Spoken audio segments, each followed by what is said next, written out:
नमस्कार, आप देख रहे हैं पंजाब केसरी टीवी और मैं हूं प्रवीण झा। बिहार में बाय इलेक्शन के रिजल्ट आ जा रहे हैं। दोनों सीटों पर मतगणना सुबह से ही 8 बजे से ही जारी है। अगर हम बात करें कुशेश्वर स्थान की, तो कुशेश्वर स्थान में इस वक्त जो है वो जदयू के उम्मीदवार आगे चल रहे हैं। वहीं आप तारापुर की अगर बात करें तो तारापुर में आरजेडी के उम्मीदवार आगे चल रहे हैं।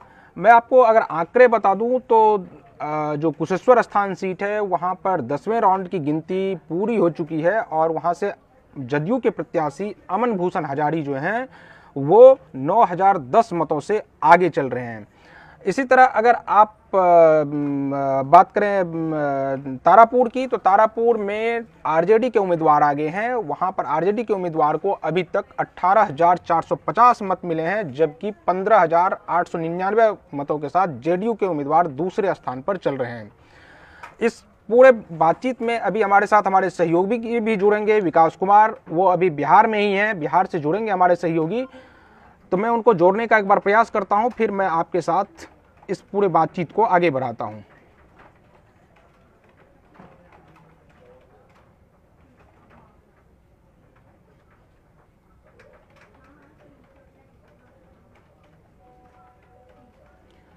अभी हमारे सहयोगी विकास कुमार अभी हमारे साथ जुड़ नहीं पाए हैं। जुड़ेंगे, जैसे ही जुड़ेंगे मैं उनसे भी आगे की अपडेट लूंगा। लेकिन अभी मैं आपको बता दूं कि ये 10 राउंड की गिनती लगभग कुशेश्वर स्थान सीट पर हो चुकी है। 10 राउंड में अगर आप देखें तो 10 राउंड में काफी मतों से वो जदयू के उम्मीदवार अमन भूषण हजारी आगे चल रहे हैं। 9010 वोट से आगे हैं इस वक्त अमन भूषण हजारी। वहीं तारापुर में आरजेडी के उम्मीदवार जो हैं वो अभी आगे चल रहे हैं। 2551 मतों से अभी आरजेडी के उम्मीदवार तारापुर में आगे चल रहे हैं। एक बार मैं जोड़ने की कोशिश कर रहा हूं विकास कुमार को। अगर विकास कुमार हमारे साथ जुड़ जाते हैं तो फिर मैं इस बातचीत को आगे बढ़ाऊंगा। तब तक आप पंजाब केसरी टीवी पर बने रहिए। मैं आपके पास पल पल की अपडेट के साथ आगे आऊँगा। मैं अपने सहयोगी को भी इसमें जोड़ूंगा जो हमारे साथ मुंगेर से जुड़ेंगे। इसके अलावा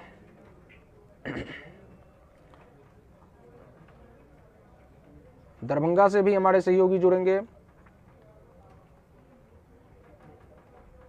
तब तक आप लोग कुछ लोग जुड़ जाइए, तो फिर इस बातचीत को आगे बढ़ाने में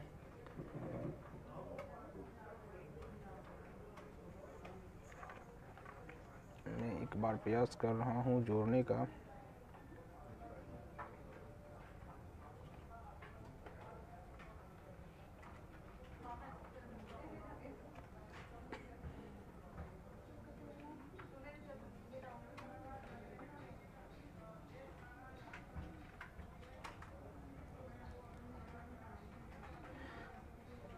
मैं तब तक अपने सहयोगी को कहूँगा कि मुंगेर में हमारे संवाददाता से बात कराएं कि अगर मुंगेर में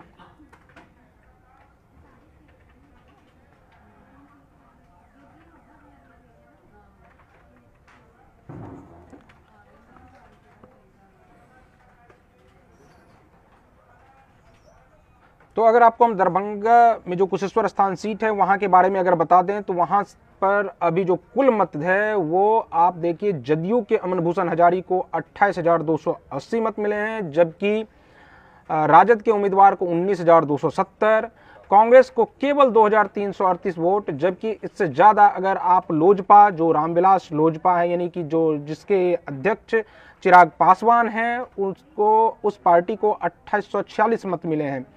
टोटल अभी तक लगभग 58,546 मतों की गिनती पूरी हो चुकी है। इसमें अभी 19,270 मतों के साथ आरजेडी दूसरे स्थान पर, 28,280 मतों के साथ जदयू के अमन भूषण हजारी पहले स्थान पर चल रहे हैं। यानी कि लगभग 9010 वोट से अमन भूषण हजारी जो हैं वो आगे हैं। और अगर मुंगेर की तारापुर विधानसभा सीट की बात करें तो वहां पर आरजेडी के उम्मीदवार को 18,450 मत मिले हैं, जबकि जदयू के उम्मीदवार 15,899 मत लाकर दूसरे स्थान पर अभी चल रहे हैं। अभी यह आपको बताना बहुत जरूरी है कि मुंगेर में 6ठे राउंड की गिनती है, जबकि दरभंगा की कुशेश्वर स्थान सीट पर यह 10वें राउंड की गिनती जारी है। यानी कि आप देखिए कि कुशेश्वर स्थान में लगभग 10 राउंड की गिनती हो चुकी है, जबकि मुंगेर में अभी तक सिर्फ 6ठे राउंड की गिनती ही पूरी हुई है। तो कुल मिलाकर देखा जाए तो 2 सीट है और 2 सीट में 1 सीट पर जदयू आगे है, यानी कि कुशेश्वर स्थान में जदयू आगे है और तारापुर सीट पर अभी आरजेडी आगे है। हालांकि तारापुर में अभी कुछ देर पहले यह देखा जा रहा था कि वहां से जेडीयू के उम्मीदवार आगे थे, फिर वहां पर काफी ज्यादा बहुत ज्यादा मतों का अंतर भी नहीं है, इसलिए कभी आरजेडी आगे तो कभी जेडीयू आगे। और जो कुल मिला के कांग्रेस की अगर बात करें तो कांग्रेस का प्रदर्शन दोनों जगह जो है वो बहुत अच्छी नहीं है, क्योंकि कांग्रेस के जो उम्मीदवार हैं उनको बहुत ही कम मत वहां पर अभी देखा जा रहा है। शायद विकास जी हमारे अभी जुड़ने वाले हैं, विकास जी अभी हमारे सहयोगी जुड़ नहीं पा रहे हैं, तो विकास जी से हम संपर्क करने की कोशिश करेंगे कि अगर विकास जी हमारे इस लाइव में आते हैं तो वो हमको वहां के बारे में बताएंगे कि वहां पर आगे और क्या क्या होने वाला है। अगर ये दोनों सीट अगर जेडीयू जीत जाती है या अगर दोनों सीट आरजेडी जीत जाती है तो आगे का क्या समीकरण होगा, इस समीकरण के बारे में भी हम बात करेंगे। क्योंकि कई बार ये कहा जा रहा है, लालू यादव की तरफ से भी ये बयान आया था कि अगर हम दोनों सीट जीत जाएंगे तो मुख्यमंत्री हमारे तरफ से होगा, यानी कि बिहार में सरकार परिवर्तित हो जाएगी। अब इसकी क्या सच्चाई है, इसके बारे में भी हम अपने सहयोगी से जानने की कोशिश करेंगे। इसके अलावा अगर हम बात करें कि अगर जदयू जीत जाती है तो जदयू के लिए तो अच्छा ही है, क्योंकि जदयू के पास ही ये दोनों सीट थी। आपको बता दें कि जब तारापुर सीट पर मेवालाल चौधरी के निधन के बाद यह सीट खाली हो गया था। मेवालाल चौधरी वहां पर आप देखे होंगे उस वक्त जब सरकार का गठन हुआ था, उस वक्त उनको शिक्षा मंत्री बनाया गया था और शिक्षा मंत्री बनने के बाद काफी विवाद भी हुआ था, जिसके बाद उनको शिक्षा मंत्री का पद छोड़ना पड़ा था। और अभी हाल ही में उनकी मृत्यु कोरोना की वजह से उनकी मृत्यु हो गई, तो इसकी वजह से यह सीट तारापुर सीट जो वह खाली है। वहीं आप अगर देखिए कुशेश्वर स्थान की सीट भी, तो कुशेश्वर स्थान की सीट भी उनके निधन के बाद ही, जेडीयू उम्मीदवार के निधन के बाद ही खाली हुई थी। हालांकि वो काफी लंबे समय से बीमार चल रहे थे और उसके बाद वो वहां उनकी मृत्यु हुई। फिर से हमारे साथ इस वक्त विकास कुमार जो बिहार में है, वो विकास कुमार हमारे सहयोगी हैं। विकास जी अभी हमारे साथ जुड़ने वाले हैं, विकास जी अब जुड़ चुके हैं। विकास जी, सबसे पहले हम ये जानना चाहेंगे आपसे कि अभी तक जो स्थिति है वहां पर वो आपको क्या लग रहा है, क्योंकि एक सीट पर आप अगर कुशेश्वर स्थान सीट की बात करें तो कुशेश्वर स्थान सीट पर जो है वो जदयू के उम्मीदवार आगे चल रहे हैं, जबकि तारापुर विधानसभा सीट पर आरजेडी के उम्मीदवार आगे चल रहे हैं। तो ऐसी स्थिति में आप क्या देखते हैं, क्या लग रहा है कि दोनों सीट पर एक एक का हो जाएगा फैसला, या फिर दोनों सीट आरजेडी के खाते में या दोनों सीट जेडीयू के खाते में जाते हुए दिख रही है? नहीं, अभी तो मुकाबला बराबरी पर टिका हुआ है प्रवीण जी, लेकिन हमें लगभग 1 घंटे का और इंतजार करना चाहिए। और इस चुनाव में कहा जाए तो जेडीयू और आरजेडी दोनों ने नए प्रयोग किए। मतलब जेडीयू पहले लव कुश समीकरण उनका बिखर गया था, उपेंद्र कुशवाहा को शामिल करने के बाद उन्होंने तारापुर सीट से एक कुशवाहा उम्मीदवार दिया। और ठीक है, अभी लगभग 2,500-3 हजार की मार्जिन है, वहां पे आरजेडी लीड कर रही है। और आरजेडी ने भी माय समीकरण से अलग हटकर एक वहां पे वैश्य कैंडिडेट को खड़ा किया तारापुर में। तो आरजेडी ने भी एक तरह से अपने जो प्लान है, भविष्य की योजना है, उसको एक आकार देने की कोशिश की है, उसको एक लिटमस टेस्ट देने की कोशिश की है। जो तेजस्वी का वर्क प्लान है भविष्य के लिए, भाई हम मुस्लिम यादव तो हमारे आधार वोटर हैं ही, हमें और नए वोटरों को जोड़ना चाहिए, नए जातीय समीकरण तलाशने चाहिए, सोशल इंजीनियरिंग करनी चाहिए। तो इस बार उन्होंने जबकि वहां यादव बहुल सीट है मुंगेर, लेकिन फिर भी उन्होंने वैश्य उम्मीदवार को खड़ा किया है। और देखिए कि शुरुआत से ही तारापुर में लीड जो है दूसरे राउंड से आरजेडी ने बनाई है और अभी तक वो लीड कायम है। तो अभी कह सकते हैं कि तारापुर में आरजेडी और जेडीयू में कांटे की टक्कर है, लेकिन कुशेश्वर स्थान में जेडीयू ने ठीक ठाक मार्जिन ले ली है। अब थोड़ा और समय का इंतजार हमें करना चाहिए।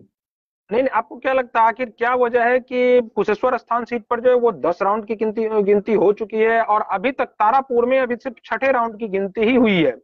तो क्या लग रहा है कि आपको कि तारापुर में जो है वो गिनती प्रोसेस जो है वो थोड़ा स्लो नजर आ रहा है क्या? दरअसल इसमें जो इलेक्शन काउंटिंग की जो प्रोसेस है वो जैसे कितने राउंड में काउंटिंग होनी है, जैसे कहीं 22 राउंड में होनी है, कहीं 24 राउंड में काउंटिंग होनी है, तो उस लिहाज से हो सकता है। फिर टेबल की संख्या पर भी डिपेंड करता है। तो तारापुर में 14 टेबल बनाए गए हैं काउंटिंग के लिए। तो ऐसी स्थिति में जो अभी तक की स्थिति यही है कि तारापुर जी हो सकता है कि जेडीयू के हाथ से निकल जाए, और जो तेजस्वी का प्रयोग है ए टू जेड का, यानी जी। कि तेजस्वी बार बार कहते हैं कि आरजेडी केवल माई की पार्टी नहीं, एमवाई की पार्टी नहीं, बल्कि ए टू जेड की पार्टी है। तो एक तेजस्वी का नया प्रयोग है, और मेरे ख्याल से सारे राजनीतिक दल जो हैं नए प्रयोग करते हैं, और आरजेडी जो अपने पुराने खाके में थी कि उसे मुस्लिम और यादव का ही पार्टी मानी जाती थी, उस बैरिकेड को वो तोड़ रहे हैं तेजस्वी, और ये प्रयोग विकास जी, तारापुर सफल होता दिख रहा है। थोड़ा सा आपको रोकना चाहेंगे। हमारे सहयोगी इस वक्त मुंगेर से मोहम्मद इम्तियाज खान जुड़ चुके हैं। इम्तियाज, क्या अभी तक कितने राउंड की काउंटिंग हुई है, और क्या वहां क्या मतलब आपको क्या लग रहा है कि कितने देर में वहां पर नतीजे आ जाएंगे? अभी नतीजे थोड़ा सा विलंब से यहाँ पर आ सकते हैं। कारण ये कि यहाँ की मतगणना ही विलंब से शुरू हुई है, और अब तक में 6 राउंडों की मतगणना हो चुकी है, जिसको लेकर करके जिसमें राजद के प्रत्याशी यहाँ पर अरुण कुमार शाह जी हैं, जो 2551 वोट से आगे चल रहे हैं। जी जी। नहीं तो आपको क्या वहां पर ये आखिर गिनती में ये विलंब क्यों हुई? क्या आपको चुनाव आयोग की तरफ से जो भी वहां पर पर्यवेक्षक हैं, जो भी ऑब्जर्वर हैं, क्या उनके तरफ से कोई सूचना मिली है कि आखिर ये विलंब हुई तो हुई क्यों विलंब? क्योंकि अगर आप कुशेश्वर स्थान सीट की देखें तो कुशेश्वर स्थान सीट पर वहां पर 10 राउंड की काउंटिंग हो चुकी है, जबकि तारापुर में अभी तक सिर्फ 6 राउंड की काउंटिंग हुई है। फिर उसके पीछे रीजन ये है कि वहां मतगणना कर्मी ही विलंब से वहां पर पहुंचे थे। उसके बाद उन लोगों को जो प्रक्रिया करने में, सिस्टमेटिक करने में उन लोगों को थोड़ा समय लगा, जिसके कारण घंटों विलंब से जो है मतगणना शुरू हुआ है, जिसकी वजह से अब तक 6 राउंड का ही परिणाम आ पाया है। बाकी के परिणामों की अभी मतगणना चल रही है, परिणाम अभी नहीं आ पाया है, लेकिन छठा राउंड जो आया है उसमें 2551 वोट से राजद प्रत्याशी अरुण कुमार शाह आगे चल रहे हैं। नहीं तो मतगणना स्थल के बाहर, यानी मतगणना स्थल पर तो नहीं, मतगणना स्थल के बाहर अगर 100-200 मीटर के बाद की अगर बात करें तो वहां पर कार्यकर्ताओं में किस प्रकार का उत्साह देख रहे हैं? क्या जदयू के कार्यकर्ता ज्यादा उत्साहित नजर आ रहे हैं या आरजेडी के कार्यकर्ता ज्यादा उत्साहित नजर आ रहे हैं? अभी जो स्थिति है, स्थिति को देख करके राजद के कार्यकर्ताओं में थोड़ा सा उत्साह है। और जहाँ तक बात करें केंद्र से, जो मतगणना केंद्र है उसके इर्द गिर्द में धारा 144 तक आई गई है, और लगभग 1000 मीटर के बाद जो है कार्यकर्ताओं को जो है वहां पर है, जहां पर से बैरिकेडिंग की गई है, बैरिकेडिंग के बाहर लोग हैं, वहां पर राजद कार्यकर्ताओं में थोड़ा सा उत्साह दिख रहा है, क्योंकि अभी राजद के प्रत्याशी बढ़त बनाए हुए हैं। लेकिन अभी यहाँ पर सिर्फ एक प्रखंड का ही चुनाव हो पाया, सरगंज प्रखंड का जो है वहां पर जो है 6 राउंड की गिनती हो पाई। इसके बाद जो है तारापुर प्रखंड की मतगणना का कार्य शुरू होगा। तारापुर के बाद खड़गपुर होगा, खड़गपुर के बाद जो है यहाँ पर 5 ब्लॉक है जिसमें मतगणना होना है। जी। और नहीं तो आपको क्या लग रहा है कि ये जो अभी जो मतगणना जिस इलाके के लिए किया जा रहा है, जिस इलाके का हुआ है, यानी अभी छठे राउंड तक, आपको क्या लगता है उस इलाके में किसका वर्चस्व ज्यादा था? वहां पर जेडीयू के पक्ष में ज्यादा मतदान हुआ था, या आपको लगता है कि आरजेडी के पक्ष में? और अभी जो जिस जगह की मतगणना हो रही है वो किसका इलाका माना जाता है, जेडीयू का या आरजेडी का? देखिए, जहाँ पर से परिणाम आए हैं वो उन इलाकों में राजद वोटरों का बढ़त था, जिसकी वजह से वहां पर राजद के वोटरों का ये परिणाम राजद के पक्ष में आ रहा है। और जैसे जैसे वो तारापुर की तरफ बढ़ेंगे, तारापुर में निश्चित ही जो बढ़त बनी है 2500 का वो माइनस होगा। उसके बाद फिर खड़गपुर जाएंगे तो वहां फिर माइनस, कुल मिलाकर देखिए। लेकिन यहाँ पे जो स्थिति बन रही है उसी स्थिति के हिसाब से तो अभी आरजेडी आगे चल रहा है। नहीं तो खड़गपुर में भी तो माना जाता है कि खड़गपुर के इलाके में अगर वो अब काउंटिंग खड़गपुर की होगी तो खड़गपुर में तो ये पहले से भी माना जाता रहा है कि वो आरजेडी का बेल्ट है, और आरजेडी की बेल्ट, अगर इस बेल्ट में अगर आरजेडी आगे है तो आने वाले जो कि खड़गपुर का जिसमें मतगणना होगा तो खड़गपुर के बेल्ट में तो निश्चित रूप से आरजेडी आगे जाएगी। तो ऐसी स्थिति में क्या ये उम्मीद की जा रही है कि यहाँ पर आरजेडी जो है वो लगातार बढ़त बनाई रहेगी? देखिए, ये तो लगातार ये उम्मीद तो की जा रही है कि इस बार जो जातीय समीकरण के आधार पर जो सीट दिया गया है, राजद ने जो चयन किया है प्रत्याशी का, बहुत हद तक इसमें जो है जातीय समीकरण बहुत ज्यादा काम कर रहा है, जिसको लेकर कर के ये परिणाम अभी बढ़ा हुआ है और आगे भी बढ़ सकता है। ठीक है, आपसे हम और भी जानकारी लेते रहेंगे, तब तक आप बने रहिए वहां पर मतगणना स्थल पर, और पल पल की जानकारी के लिए हम आपसे आगे भी संपर्क करेंगे। आप वहां पर जैसे जैसे जो भी सूचनाएं आए वो आप हम तक तुरंत पहुंचाने की कोशिश करते रहिए। धन्यवाद आपका। विकास जी, आप सुन रहे थे, हमारे सहयोगी मोहम्मद इम्तियाज बता रहे थे कि अभी जिस इलाके की काउंटिंग हो रही है वहां पर निश्चित रूप से आरजेडी के उम्मीदवार आगे हैं और वह गढ़ भी आरजेडी का माना जाता रहा है। और इसके बाद जो है, अब जहां पर खड़गपुर की तरफ जो जिसकी काउंटिंग होगी, तो वहां पर तो निश्चित रूप से लगता है कि आरजेडी बढ़त बनाएगी ही। आपको क्या लगता है कि क्या वहां पर जेडीयू उस कास्ट कॉम्बिनेशन को साधने में कामयाब नहीं हो पा रही है क्या? थोड़ा सा हमें इंतजार करना चाहिए और प्रवीण जी, क्योंकि अगर आरजेडी के गढ़ में अगर आप 2000 2500 के मार्जिन से आगे निकल पा रही है आरजेडी, यानी आरजेडी अपने गढ़ में बहुत ज्यादा वोट नहीं ला पा रही, यानी बहुत ज्यादा अंतर से जेडीयू को पीछे नहीं छोड़ पा रही है, ये एक गौर करने वाला बिंदु है। तो थोड़ा हमें इंतजार करना चाहिए, क्योंकि ये जेडीयू के पास भी एक मुश्त कुर्मी और कुशवाहा का एक मुश्त वोटर है, इस बात से इनकार नहीं कर सकते। पिछड़ी जातियों का वोटर है, निषादों का वोटर है, और लगभग वहां 20 से 22 हजार राजपूतों का राजपूत जाति के वोटर हैं। तो राजपूतों को साधने के लिए आनंद मोहन की पत्नी लवली आनंद और उनके बेटे को लगाया गया था स्पेशली राजपूत बेल्ट में। और आप देखेंगे कि जिस दिन इलेक्शन हो रहा था उस दिन ही सोशल मीडिया के जरिए लवली आनंद ने नीतीश कुमार पर राजपूत जाति की उपेक्षा करने का आरोप लगाया था, और वो बहुत तेजी से वो वायरल हुआ था उस इलाके में।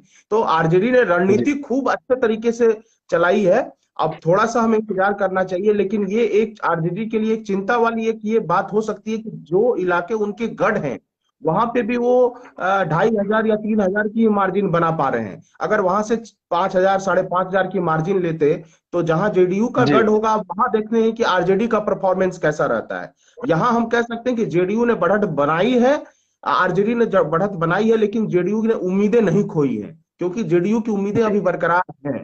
क्योंकि अभी बहुत ज्यादा मत का अंतर नहीं है। ये मत जब लगभग 2-3 मत पे, यानी कि ईवीएम खुलने से ही ये मत पे, ये जो मत का अंतर है ये खत्म हो सकता है। लेकिन इसके बाद जो खड़गपुर का इलाका है वहां आपको क्या लगता है, वहां पर किसको बढ़त मिल सकती है? खड़गपुर आरजेडी का परंपरागत गढ़ माना जाता है, तो आरजेडी वहां से लीड कर सकती है। लेकिन एक बात और है प्रवीण जी, जो वहां चर्चा में रही है वहां, अब चूंकि अब तो काउंटिंग का दिन है तो हम राजनीति में जातीय समीकरण है उस पर बहस कर सकते हैं, और चूंकि जाति और चुनाव का बड़ा जुड़ाव है तो उस पर हमें बहस करने में वो भी नहीं होनी चाहिए, कोई हिचकिचाहट भी नहीं होनी चाहिए। दरअसल जब अरुण कुमार साव जी को टिकट दिया था आरजेडी ने, तो दो तरह के विरोध हुए। एक तो जयप्रकाश नारायण यादव, जो कि वो उनकी बेटी खड़ी हुई थी, तो जयप्रकाश नारायण यादव का एक पकड़ माना जाता है उस पूरे इलाके में।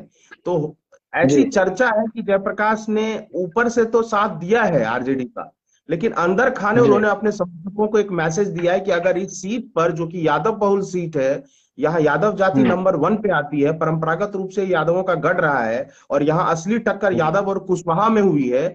और अगर कहीं एक बार शाह कैंडिडेट जीत जाता है, यानी वैश्य कैंडिडेट जीत जाता है, तो यह सीट हमेशा के लिए यादवों के पॉकेट से निकल जाएगी। ये जयप्रकाश यादव के बहुत सारे समर्थकों ने उस इलाके में फैलाया है। तो इसका भी हो सकता है कि इसका नुकसान कुछ झेलना पड़े। और दूसरी बात यह है प्रवीण जी कि वैश्य समाज जो है इंडिया का एक बहुत ही मजबूत पिलर माना जाता है। वैश्य समाज आंख मूंद कर नरेंद्र मोदी और अमित शाह के नाम पे वोट करते हैं। यहाँ पे सुशील कुमार मोदी नहीं है तो तारकिशोर प्रसाद। विकास जी, एक सवाल यहाँ पर और है कि चिराग पासवान जो है वो, क्या आपको लग रहा है कि लगभग 1000 मत चिराग पासवान की पार्टी यानी लोजपा रामविलास जो है उनके उम्मीदवार को मिला है, तो क्या ये भी डेंट पहुंचाने की कोशिश में है और चिराग पासवान एक बार फिर से नीतीश कुमार को डेंट पहुंचा रहे हैं?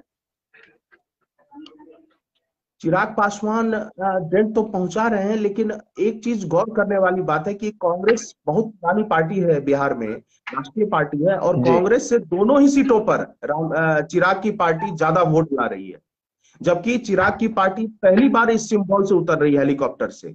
तो अगर कांग्रेस से पहली बार में चिराग अच्छा कर रहे हैं वोटों के संख्या के लिहाज से, तो चिराग को क्रेडिट जाना चाहिए। एक दूसरी बात यह है कि नीतीश, जो भी चिराग को वोट पड़ रहे हैं वह एंटी नीतीश वोट है। अगर ये वोट आरजेडी के खाते में जुड़ते तो ज्यादा नुकसान नीतीश को झेलना पड़ सकता था, लेकिन ये आरजेडी के खाते में भी तो नहीं जुड़ पा रहे हैं ना। अगर आरजेडी के खाते में जुड़ जाते वोट तो नीतीश को सीधा नुकसान होता। तो ऐसा नहीं हो पा रहा है, नीतीश को सीधा नुकसान नहीं हो पा रहा है, क्योंकि वो वोट एंटी नीतीश है, और एंटी नीतीश वोट को आरजेडी के अगर पाले में डाला जाए तो नीतीश को नुकसान होगा। एक बड़ी खबर आ रही है कि अब आपको बता दें कि कुशेश्वर स्थान सीट पर जो है वो 13वें राउंड की गिनती पूरी हो चुकी है, और अमन भूषण हजारी जिनका मत का अंतर 9000 था वो घटकर अब 6242 रह गया है। यानी कि जदयू के उम्मीदवार को 34,569 वोट, जबकि राजद के उम्मीदवार को 28,327 वोट। और लोजपा का यहां पर अभी भी आप देखिए तो कांग्रेस से बेहतर प्रदर्शन है, कांग्रेस को मात्र 3091 वोट है, जबकि लोजपा रामविलास को 3422 मत मिला है। अभी तक 76,688 मतों की गिनती हो चुकी है। तो इस लिहाज से भी देखें तो अब हालांकि जदयू अभी बढ़त तो बनाए हुए 6000 वोटों से, लेकिन क्या आपको लगता है कि ये बढ़त जो है वो कम होता दिख रहा है? तो ऐसे में क्या ये सीट जो है क्या फिर यहाँ पर आरजेडी क्या इसको कमबैक कर सकती है? यहाँ पर आरजेडी वो थोड़ा सा हमें इंतजार करना चाहिए, बिल्कुल कमबैक कर सकती है। एक इसमें एक पॉइंट ये है प्रवीण जी, जो आपका पहले का सवाल था कि क्या नीतीश कुमार को चिराग ने नुकसान पहुंचाया, तो हम तारापुर में तो ये नहीं कह सकते, लेकिन कुशेश्वर स्थान में कह सकते हैं। क्यों? क्योंकि जेडीयू ने भी पासवान कैंडिडेट खड़ा किया था, अमन भूषण हजारी, और लोजपा रामविलास ने भी पासवान कैंडिडेट खड़ा किया था। अगर ये लोजपा यहाँ कैंडिडेट नहीं खड़ी करती तो ये पासवान जाति के नाम पे ये सारे वोट जाने थे जेडीयू को। तो यहाँ जेडीयू को एक अच्छा खासा नुकसान आप देखिए कि चिराग पासवान पहुंचाते दिख रहे हैं। तारापुर में नुकसान नहीं दिख रहा है, बट यहाँ पर दिख रहा है कुशेश्वर स्थान में। और अभी लगभग 6000 की 7000 की मार्जिन है, 6.5 से 7000 के बीच की मार्जिन है।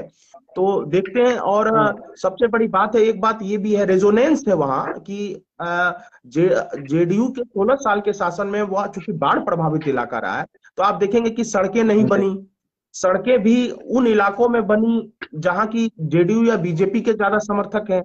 आरजेडी होल्ड एरिया में सड़कें नहीं, और यह मुझे लगता है कि नीतीश कुमार जैसे एक मैच्योर लीडर के लिए मुझे लगता है कि ये अच्छी चीज नहीं है कि जिन यादव बहुल इलाकों में सड़कों का नहीं बनना, 16 साल से वहां सड़कें नहीं बनना। तो मुझे लगता है कि इन सब चीजों से जो है आरजेडी को एग्रेसिव वोटिंग हुई आरजेडी के पक्ष में। और बाढ़ में आपने देखा कि कुशेश्वर स्थान एकमात्र ऐसी जगह थी जहां नीतीश जी बोट से गए थे।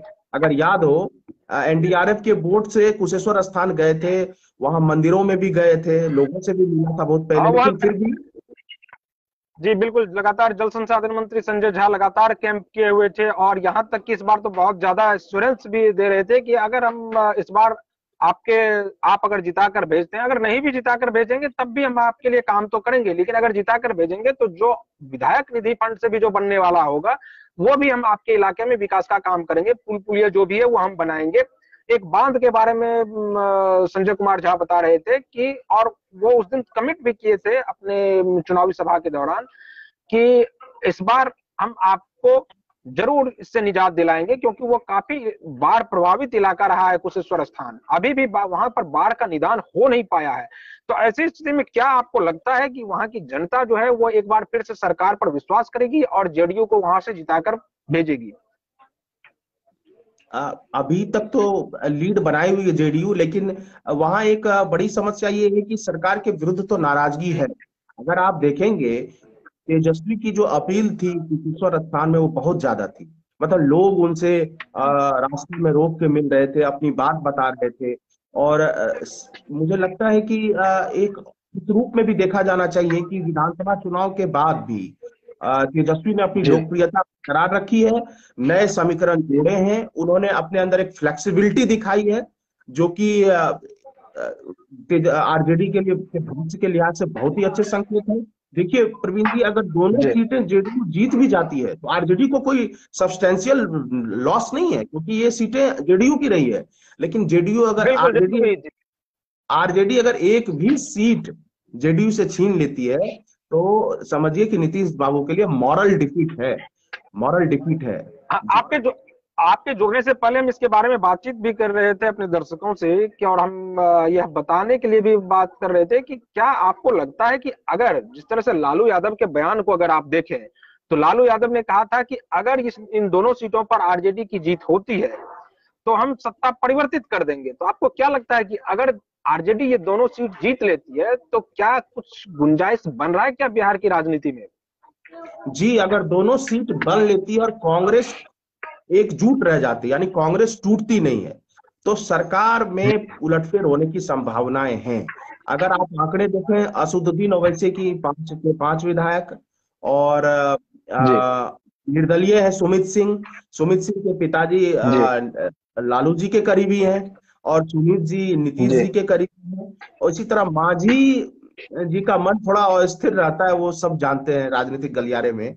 अगर उनके पास एक अच्छी पेशकश उन्हें की गई तो वो जा सकते हैं। तो इसलिए लालू जी ये भाप रहे कि 2 सीट जीतने के बाद मजबूत स्थिति में विपक्ष हो जाता है। और 2 चीजें, अगर कांग्रेस इंटैक्ट रहे, क्योंकि देखिए ऐसी कयास पटना के सियासी गलियारों में कि कांग्रेस के 11 से 12 विधायक जो है ललन सिंह के संपर्क में हैं, और जिस तरह से आरजेडी के बड़े नेताओं में और कांग्रेस के बड़े नेताओं में जो जुबानी तल्खी देखी गई है, वो मेरे ख्याल से वो तल्खी जो है बताती है कि कांग्रेस के विधायकों के मन में कड़वाहट है।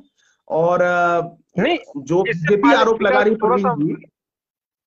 जी, बीजेपी एक आरोप लगा रही थी कि कांग्रेस फ्रेंडली फाइट कर रही है, यानी कांग्रेस ने ऐसे कैंडिडेट खड़े किए हैं जो जातिगत आधार पे एनडीए को नुकसान पहुंचा सकते हैं। लेकिन देखिए तारापुर में जो राजेश मिश्रा हैं वो बहुत ज्यादा वोट नहीं ला पाए हैं। इसका मतलब यह है कि जो एनडीए का परंपरागत वोट है कहीं ना कहीं इंटैक्ट है, और वो कांग्रेस के उस कैंडिडेट के जाति या नाम के पीछे नहीं गया है। जबकि निर्दलीय में वो 14,000 वोट ले आए थे वहां के राजेश मिश्रा निर्दलीय कैंडिडेट के तौर पर। जी, इन सब मुद्दों पर अभी दिख रहा है ये प्रभाव। जी नहीं, मैं मांझी के बारे में बात करना चाह रहा था कि मांझी इससे पहले भी शायद एक बार ये सुगबुगाहट हुई थी बिहार की राजनीति में कि अगर मांझी जो है वो मुकेश सहनी को साथ लेते हुए अगर वो आरजेडी के खेमे में आ जाते हैं तो क्या ऐसी स्थिति में सरकार बन सकती है क्या? लेकिन उस वक्त ये हुआ था कि शायद मांझी तो मान गए थे, लेकिन जो मुकेश सहनी है वो शायद उनको उनके अनुरूप या तो मंत्रिमंडल में स्थान नहीं मिल रहा था, या जो भी स्थिति रही हो तो वो नहीं माने। तो क्या एक बार फिर से अगर आरजेडी इन दोनों सीटों पर जीत जाती है तो आरजेडी यह प्रयास करेगी कि मांझी के थ्रू और मुकेश सहनी को साथ लाकर क्या सरकार बनाने के ऊपर कोई विचार हो सकता है? जी, मुझे लगता है अगर आप आंकड़े देखें, गौर से देखें, तो बिना मुकेश के भी सरकार बना सकती है आरजेडी, लेकिन उसे कांग्रेस को एकजुट रखना होगा, एक बात। लेकिन एक बड़ा जो सबसे बड़ी गांठ है इसमें कि जीतन राम मांझी के जो बेटे हैं संतोष मांझी, वो नीतीश कुमार के ज्यादा करीबी, और जीतन राम मांझी चाहते भी हैं, लेकिन उनके बेटे जो हैं तेजस्वी के साथ थोड़ी सी अनकंफर्टेबल फील करते हैं, क्योंकि एक उम्र के हैं, यूथ जनरेशन है, और ईगो क्लैश होता है एक युवा पीढ़ी में। वो मुकेश सहनी के साथ भी ईगो क्लैश है तेजस्वी का, और संतोष मांझी के साथ भी ईगो क्लैश है। दूसरी बात ये है कि चूंकि इन लोगों जो ये मांझी जी की पार्टी हो चाहे मुकेश सहनी की पार्टी हो, इलेक्शन से पहले तक ये आरजेडी में ही थे। जब उन्हें उस तरह की पेशकश नहीं मिली जिसकी वो उम्मीद लगाए बैठे थे, तब वो एनडीए में गए, यानी वो साथ आरजेडी के साथ रह के उनका अनुभव कुछ ना कुछ कड़वा तो रहा ही है। तो ये सब है, लेकिन अगर ये 2 सीटों पर दोनों पर जीत जाती है आरजेडी, तो मैं कह रहा हूँ केवल 1 सीट का फर्क रहेगा। अगर आप जोड़ेंगे अंक गणित, अगर जोड़ेंगे कि 19 सीट कांग्रेस की, 12 सीट सीपीआईएमएल की, 5 सीट सीपीआई की, और 5 सीट अगर आप ये जोड़ दें इनका असदुद्दीन ओवैसी की 5 विधायक, तो आप जोड़ेंगे तो एक निर्दलीय का, और 4 अगर आप मांझी की जोड़ देते हैं तो एक निर्दलीय विधायक की कमी रह जाएगी। तो ऐसा है कि लालू जी राजनीति के और गणित के डॉक्टर माने जाते हैं, तो उनके आने से फर्क तो पड़ा है, और आरजेडी में जोश की लहर है। लेकिन अब ये देखना होगा कि वो दोनों सीट जीत पाती है कि नहीं। आपको क्या लगता है कि जिस तरह से तारापुर सीट पर चूंकि लालू यादव भी प्रचार करने गए थे, तो क्या आपको लगता है कि लालू यादव का करिश्मा एक बार तारापुर सीट पर देखने को फिर से मिल रहा है? हाँ मिल रहा है तारापुर में जो निश्चित रूप से मिल रहा है। आप देखें तारापुर में तो लीड कर रही है, आरजेडी लीड कर रही है।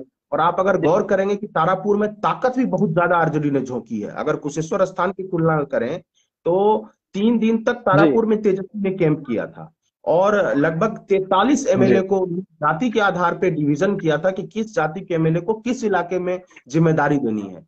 पंचायत और गांव के स्तर तक जी आरजेडी ने संपर्क किया था और सारे संगठन की ताकत झोंकी थी, क्योंकि आरजेडी को जो कैंडिडेट आरजेडी ने दिया था तभी से उन्हें जीत की खुशबू आने लगी थी।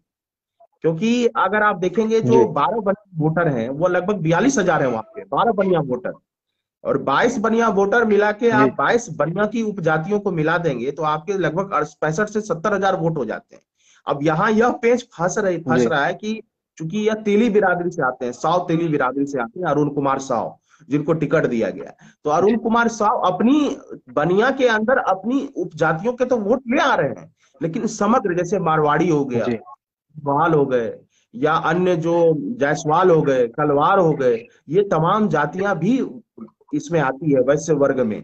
तो अब वैश्य वर्ग की सभी जातियों को वो खींच पाते कि नहीं ये भी देखना, मतलब इस पे भी नजर टिकी होगी। लेकिन जो मार्जिन है अभी, एग्जैक्ट मार्जिन अगर प्रवीण जी अभी बता सके आप, एग्जैक्ट मार्जिन क्या है अभी तारापुर में? तारापुर में तारापुर अगर में सबसे पहले आपको हम एक तारापुर में एग्जैक्ट मार्जिन की बात कर लेंगे, लेकिन उससे पहले आपको बता दें कि अगर हमारे पास एक आंकड़ा है जो पोस्टल बैलेट का आंकड़ा है। अगर पोस्टल बैलेट में अगर आप देखिए तो ये जस्ट उलट है, यानी कि जदयू के उम्मीदवार को 124 मत है पोस्टल बैलेट में, जबकि सिर्फ राजद को 93 मत है।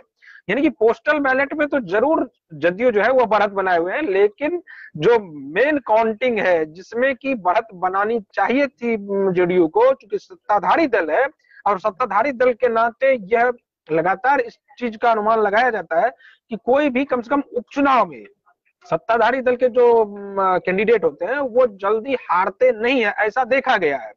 लेकिन कई बार यह भी होता है कि उससे उलट अगर सत्ता के पक्ष खिलाफ लोगों का मैंडेट चला जाए, लोगों को गुस्सा हो सत्ता के प्रति, तो वो उसको बदल भी देते हैं। और शायद तारापुर में यही देखने को मिल रहा है। हालांकि कुशेश्वर स्थान सीट पर अभी जदयू बढ़त बनाए हुए हैं और ठीक ठाक लगभग 6,000 से ज्यादा मतों से वहां पर बढ़त बनाए हुए हैं।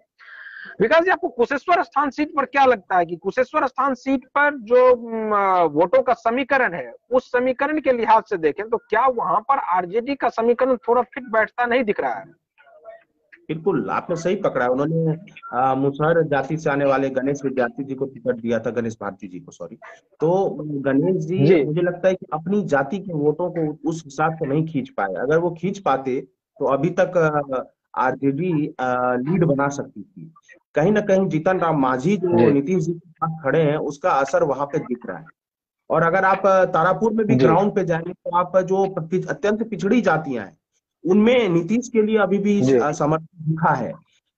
तो आप समझिए कि तारापुर में भी पूरा दारोमदार यादव, मुस्लिम और 12 जी बनिया वोटों पर टिका हुआ है। बनियों की 12 जातियों के जो वोट हैं उस पे आरजेडी का पूरा दारोमदार टिका जी हुआ है। लेकिन सिद्धेश्वर स्थान में मुझे लगता है कि जो बयानबाजी लालू जी ने कर दी थी अपनी उसमें, तो हो सकता है कि मुसहर जाति में उसका काउंटर मतलब उसका रिस्पांस ठीक नहीं गया। जो उन्होंने कहा था कि मुसहरों को हमने हेलीकॉप्टर पे चढ़ा दिया और इस तरह की बातें, और जीतन राम मांझी ने इसका विरोध किया था कि इस तरह से अपमानित करने वाली भाषा बोली जा रही है। वो और दूसरी बात है कि जो महादलित में आते हैं मुसहर समाज के लोग, उस महादलित सेक्शन में नीतीश बाबू के कामकाज भी काफी ज्यादा है। यानी अगर आप देखें तो दलित सेक्शन में जो सेंधमारी की थी नीतीश बाबू ने, उन्होंने दलित और महादलित बांटा था। तो दलित में रखा था उन्होंने पासवान जी को, बाकी को उन्होंने महादलित में ले लिया था।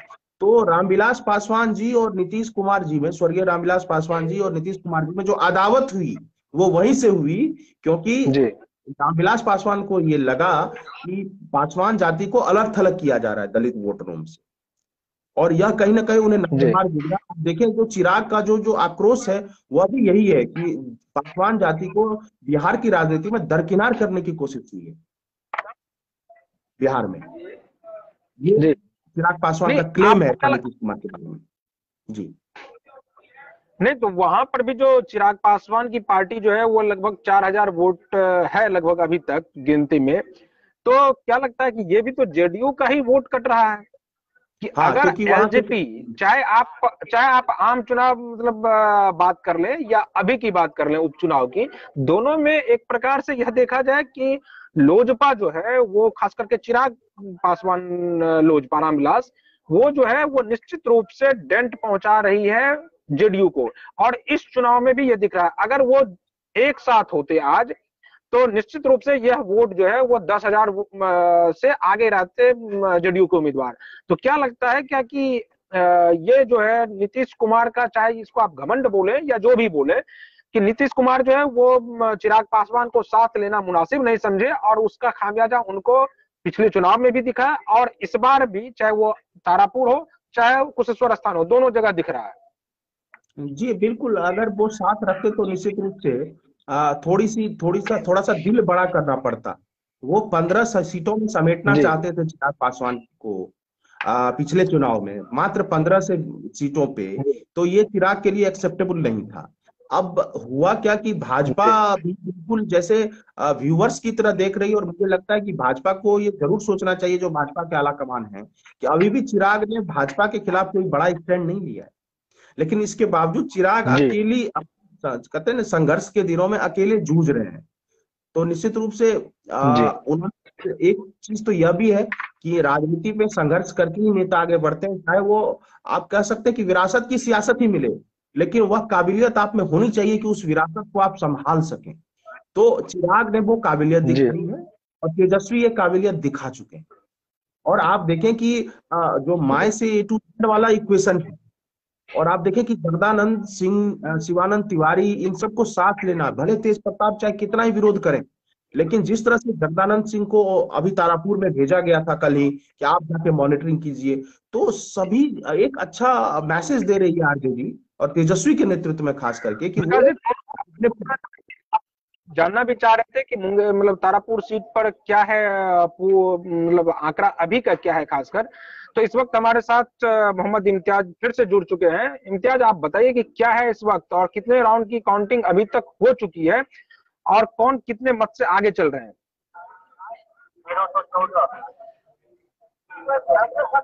आवाज आ रही है इम्तियाज?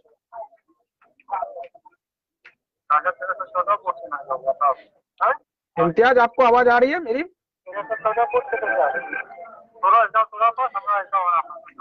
शायद कुछ कम्युनिकेशन प्रॉब्लम है। एक बार हम फिर से जुड़ना चाहेंगे। इम्तियाज, आपको आ रही है बार मेरी आवाज? जी जी। इम्तियाज, आप बताइए अभी तक कितने राउंड की काउंटिंग वहां पर हुई है और कौन उम्मीदवार कितने मत से आगे चल रहे हैं? अभी जैसे देखा जाए कि कुल मिलाकर अगर देखा जाए तो ये 7वें राउंड की मतगणना आ चुकी है जी। और अगर बात करें तो 7वें राउंड में आरजेडी को 22,056 वोट मिले हैं और कुल ओवरऑल जो टोटल काउंटिंग आ रही है उसकी मैं बात कर रहा हूँ कि 22,056 वोट मिले हैं। जेडीयू को 18,191 वोट मिले हैं और अगर मतों को का आंकड़ा देखा जाए बढ़त वाला तो 3,865 वोट से आरजेडी के प्रत्याशी आगे चल रहा है। तो ये अब जो काउंटिंग का राउंड आगे बढ़ रहा है, तो वो क्या लग रहा है कि आपको अब जो ईवीएम खुल रहे हैं वो किस इलाके की ईवीएम है और वहां पर परंपरागत वोट किनका रहा है? अभी जैसे कि खड़गपुर का खुलना था, इसके बाद जी माफ कीजिएगा तारापुर का खुलना था, लेकिन अभी क्लियर नहीं हो पाया है ये वहां पर से अधिकारी को से किस प्रखंड का खुला है ये ईवीएम, इसलिए अभी बता पाना है। लेकिन जो बढ़त आ रहा है, बढ़त के हिसाब से आरजेडी के पाले में जाता हुआ नजर आ रहा है। अच्छा, अब कितने राउंड की काउंटिंग होगी? कुल कितने राउंड की काउंटिंग? यहाँ पर 29 राउंड की मतगणना होनी है, जिसके लिए 14 टेबल बनाए गए हैं। 2 7 टेबल कर करके यहाँ पर इसको ये किया गया है, 2 जगहों पे बांटा गया है और यहाँ पर 406 मतदान केंद्र थे। 406 मतदान केंद्रों की मतगणना होनी है, 29 चरण में होनी है। अच्छा, 29 राउंड में अभी काफी जल्दबाजी होगा कहना, क्योंकि ये 7वें राउंड की ही काउंटिंग अभी तक हुई है और बहुत ज्यादा मत का भी अंतर नहीं है। 3,865 का अंतर जो है ये बदल भी सकता है। लेकिन अभी जिस तरह से आरजेडी के उम्मीदवार आगे बढ़त बनाए हुए हैं, तो आपको क्या लगता है कि इसके बाद जो चाहे खड़गपुर हो या तारापुर, शहर की बात करें तो वहां पे क्या आपको लगता है कि वहां पर आरजेडी के वोटर ज्यादा हैं? क्योंकि यादव जो है, यादव पॉपुलेशन ठीक ठाक पॉपुलेशन है यादवों की वहां पर। तो ऐसी स्थिति में क्या आपको लगता है कि ये जो आगे आंकड़ा, ये जो अंतर है, ये और ज्यादा होगा, या ये अंतर जो है बहुत कम मार्जिन से ही इसका फैसला होने वाला है? देखिए, यहाँ पर बहुत कम मार्जिन से जीत हार का फैसला होने की संभावना लग रही है। और जहाँ तक बात करें जो वोटों का प्रतिशत भी अगर मतदान के दिन का देखा जाए तो वोटों का प्रतिशत अगर बढ़ता तो यहाँ पर राजद प्रत्याशी की जीत की संभावना प्रबल हो जाती, ज्यादा उम्मीद हो जाता है कि राजद के प्रत्याशी जीत रहे हैं। लेकिन अभी जो वोटों का प्रतिशत है 52% से भी कम वोट पोल हो पाए हैं और वोट कास्ट हो पाए हैं मतदान के दिन। तो इस वजह कर कि ये कहना बड़ा मतलब है वो मुश्किल लग रहा है कि किसको जनता ने ताज पहनाने का काम किया, क्योंकि जब तक पूरा आंकड़ा सामने नहीं आ जाता है तब तक ये कह पाना कि किसको कितना वोट मिल पाए ये बहुत जल्दबाजी होगी। नहीं, एक सवाल आपसे और जानना चाहेंगे कि क्या आपको लगता है कि जो लालू यादव जो गए हुए थे चुनाव प्रचार के दौरान, उसका कुछ फायदा मिलता हुआ दिख रहा है आरजेडी को? जैसे कि अभी जो स्थिति है, जो आए हैं हालात, उस हालात को देखने के बाद लालू जी के दौरे के बाद थोड़ा सा गणित जो गड़बड़ाया है और जो इस हिसाब से देखा जा रहा है जनता मौन होकर करके वोट कास्ट करने का काम की है। लेकिन इसमें एक बात जो स्थिति देख रहे थे जिस दिन हम लोग मतगणना के दिन मतदान के दिन हम लोगों ने बूथों का जो सर्वेक्षण किया था उसमें जो आरजेडी के जो वोटर थे वो अपना वोट डालने का काम कर रहे थे, जेडीयू के वोटर थोड़ा स्लो दिख रहे थे, धीमी गति से मतदान कर रहे थे, लेकिन मतदान दोनों ने किया है। अब ये जो है फाइनल डिसीजन आने के बाद ही ये क्लियर हो पाएगा। जी इम्तियाज, आप और भी आगे अपडेट हमारे साथ साझा करते रहिए, तब तक आपका बहुत बहुत शुक्रिया। तो विकास जी, आप सुन रहे थे कि ये कहना था कि लालू यादव के आने से जिस तरह से हम लोग बात कर रहे थे वो बहुत ज्यादा प्रभाव शायद नहीं दिखा, क्योंकि लालू यादव का जो आप पहले का एक वो करिश्माई व्यक्तित्व जिसको कहा जाता है करिश्मा, वो जहां भी जाते थे वहां वो अपना एक प्रकार से जब उनका चलता था कि उस वक्त देखिए कि जिसके हाथ में चक्का बा उसका जीत पक्का बा, तो ये सब जब उनका नारा चलता था उस वक्त लोग एकदम जबरदस्त उत्साह में होते थे। लेकिन एक तो काफी दिनों से वो राजनीति से दूर भी रहे और जब अब आए भी हैं तो काफी बीमार की हालत में आए हैं। तो क्या अब वो करिश्मा एक बार फिर से लालू यादव का चलेगा, आपको लगता है ऐसा? 10 मिनट ही दे पाए थे वहां पे लालू जी। नहीं, एक तरह से देखिए, अगर तेजस्वी खड़े होकर चुनावी मैदान में लड़ रहे हैं या विपक्ष के नेता की भूमिका निभा रहे हैं तो वो लोग उनमें लालू जी का ही अक्स देखते हैं, क्योंकि ऑलरेडी विरासत उनके हाथ में सौंपी जा चुकी है। तो लालू जी के आने या ना आने से कोई, आप देखें पूरे विधानसभा में के चुनाव में लालू जी तो नहीं आए, वह तो रांची में थे उस समय और वह कोई इंटरेक्शन भी लोगों से नहीं कर पा रहे थे। विकास, उस वक्त तो ये भी हुआ था कि किसी भी पोस्टर में लालू जी का चेहरा भी नहीं था। तो वो लेकिन तब भी तेजस्वी ने आरजेडी को एक सबसे नंबर 1 की पार्टी बनाई। तो ऐसा है कि अब लोगों ने तरह से स्वीकार कर दिया है कि लालू जी तो एक्टिव पॉलिटिक्स में उस तरह से है नहीं, चुनाव लड़ नहीं सकते हैं, तो तेजस्वी पर ही जो आरजेडी के आधार वोटर हैं उनके नजर में, निगाह में, उनकी सोच में वो तेजस्वी ही है। तो और दूसरी बात, एक हमारे जो साथी हैं मोहम्मद इम्तियाज जी, उन्होंने एक बात बड़ी महत्वपूर्ण कही है कि वोटिंग प्रतिशत कम रहा है वहां पे मुंगेर में। और दूसरी बात उन्होंने कही कि दोनों तरफ से वोटिंग हुई है। तो और अभी 7वां राउंड है और वह इतना बड़ा कहते हैं निर्णायक बढ़त अभी ना कुशेश्वर स्थान में जेडीयू को मिल पाई है और ना तारापुर में आरजेडी को मिल पाई है। तो थोड़ा हमें इंतजार करना चाहिए। एक और आंकड़ा है प्रवीण जी, वह यह है कि कुशेश्वर स्थान में जो वोटिंग हुई है उसमें 64% महिला वोटरों ने वोटिंग की है, मतदान किया है। यानी पुरुष मतदाताओं से ज्यादा, दोनों ही तारापुर में भी और कुशेश्वर स्थान में ट्रेंड देखा गया है कि पुरुष मतदाताओं से ज्यादा महिला मतदाताओं ने वोटिंग किया है। और ये वो महिला मतदाता वोटर हैं जो नीतीश से ज्यादा प्रभावित रहती हैं 2 कारणों से। एक तो बहुत सारी ऐसी योजनाएं चल रही हैं इस सरकार की, और दूसरी बात है जो लड़कियों के एजुकेशन के लिए, लड़कियों के रिजर्वेशन के लिए एक मतलब आप देखेंगे कि बिहार के समाज में एक बड़ा परिवर्तन ये हुआ है कि लड़कियां पढ़ने के लिए बाहर आ रही हैं। आप सुबह जाएंगे तो लड़कियां आपको साइकिल पे, पैदल पढ़ाई के लिए जाती दिखेंगी। तो जो परिवेश में परिवर्तन हुआ है, तो महिलाओं में एक मतलब जेडीयू के प्रति एक सहानुभूति की भावना है, इस बात से आप इनकार नहीं कर सकते। जी और जो नीतीश बाबू कोई बिल्कुल। जातीय समीकरण तो ज्यादा बना नहीं सकते थे कुर्मी लव कुश के अलावा, लेकिन उन्होंने महिला वोटरों को साधा है। और ये महिला वोटर वो हैं जो साइलेंट वोटर हैं, और ये अपना काम जाके कर आती हैं, वोट दे आती हैं। और आप देखें कि कुशेश्वर स्थान में लीड बनी हुई है जेडीयू की, शुरुआत से बनी हुई है। और जी तारापुर में इतनी पीछे नहीं हुई है जेडीयू कि वो हार गई है। तो थोड़ा सा हमें और इंतजार करना चाहिए जी प्रवीण जी। और मुझे लगता है कि 1 घंटे के बाद जो है सीन मतलब थोड़ा सा और स्पष्ट हो जाएगा। और जहां तक मुंगेर की बात है, तारापुर में भी प्रवीण जी, जब पहले राउंड की काउंटिंग हो गई थी दरभंगा में यानी कुशेश्वर स्थान में, तब वहां पे पोस्टल बैलेट की जी गिनती शुरू हो रही थी। अब ये जी जानना बिल्कुल रोचक होगा कि आखिर इतनी देरी की वजह क्या थी, क्योंकि हमारे सहयोगी ने बताया कि मतदान कर्मी सही समय पर नहीं आए। अगर ये नहीं आए तो भाई ये तो कार्रवाई का विषय बनता है, और चुनाव आयोग को निश्चित रूप से इस पर संज्ञान लेना चाहिए।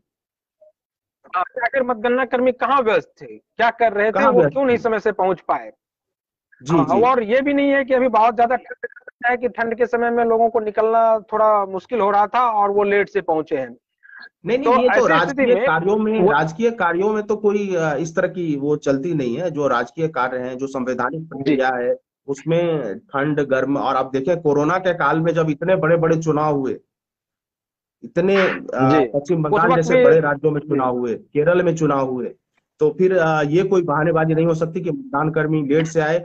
अगर वो लेट से आए हैं, उन्होंने किसी नियम का की अनदेखी की है, तो उन पर कार्रवाई जरूर करेगी चुनाव आयोग। ऐसा मेरा मानना है, और ऐसी उम्मीद भी है चुनाव आयोग से।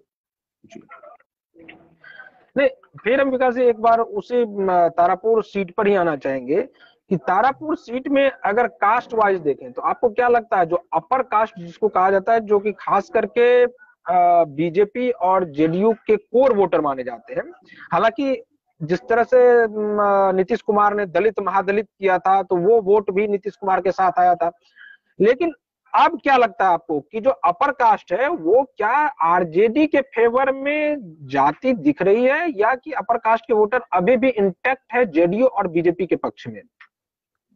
हाँ, इस पर थोड़ा सा अलग अलग तौर तरीके से देखना होगा। मुझे लगता है कि जो राजपूत जाति के वोटर हैं, उसमें आरजेडी की तरफ थोड़ा रुझान तो जरूर हुआ है। वो 15% हो सकता है, वो 20% जी हो सकता है, 40% तक भी हो सकता है।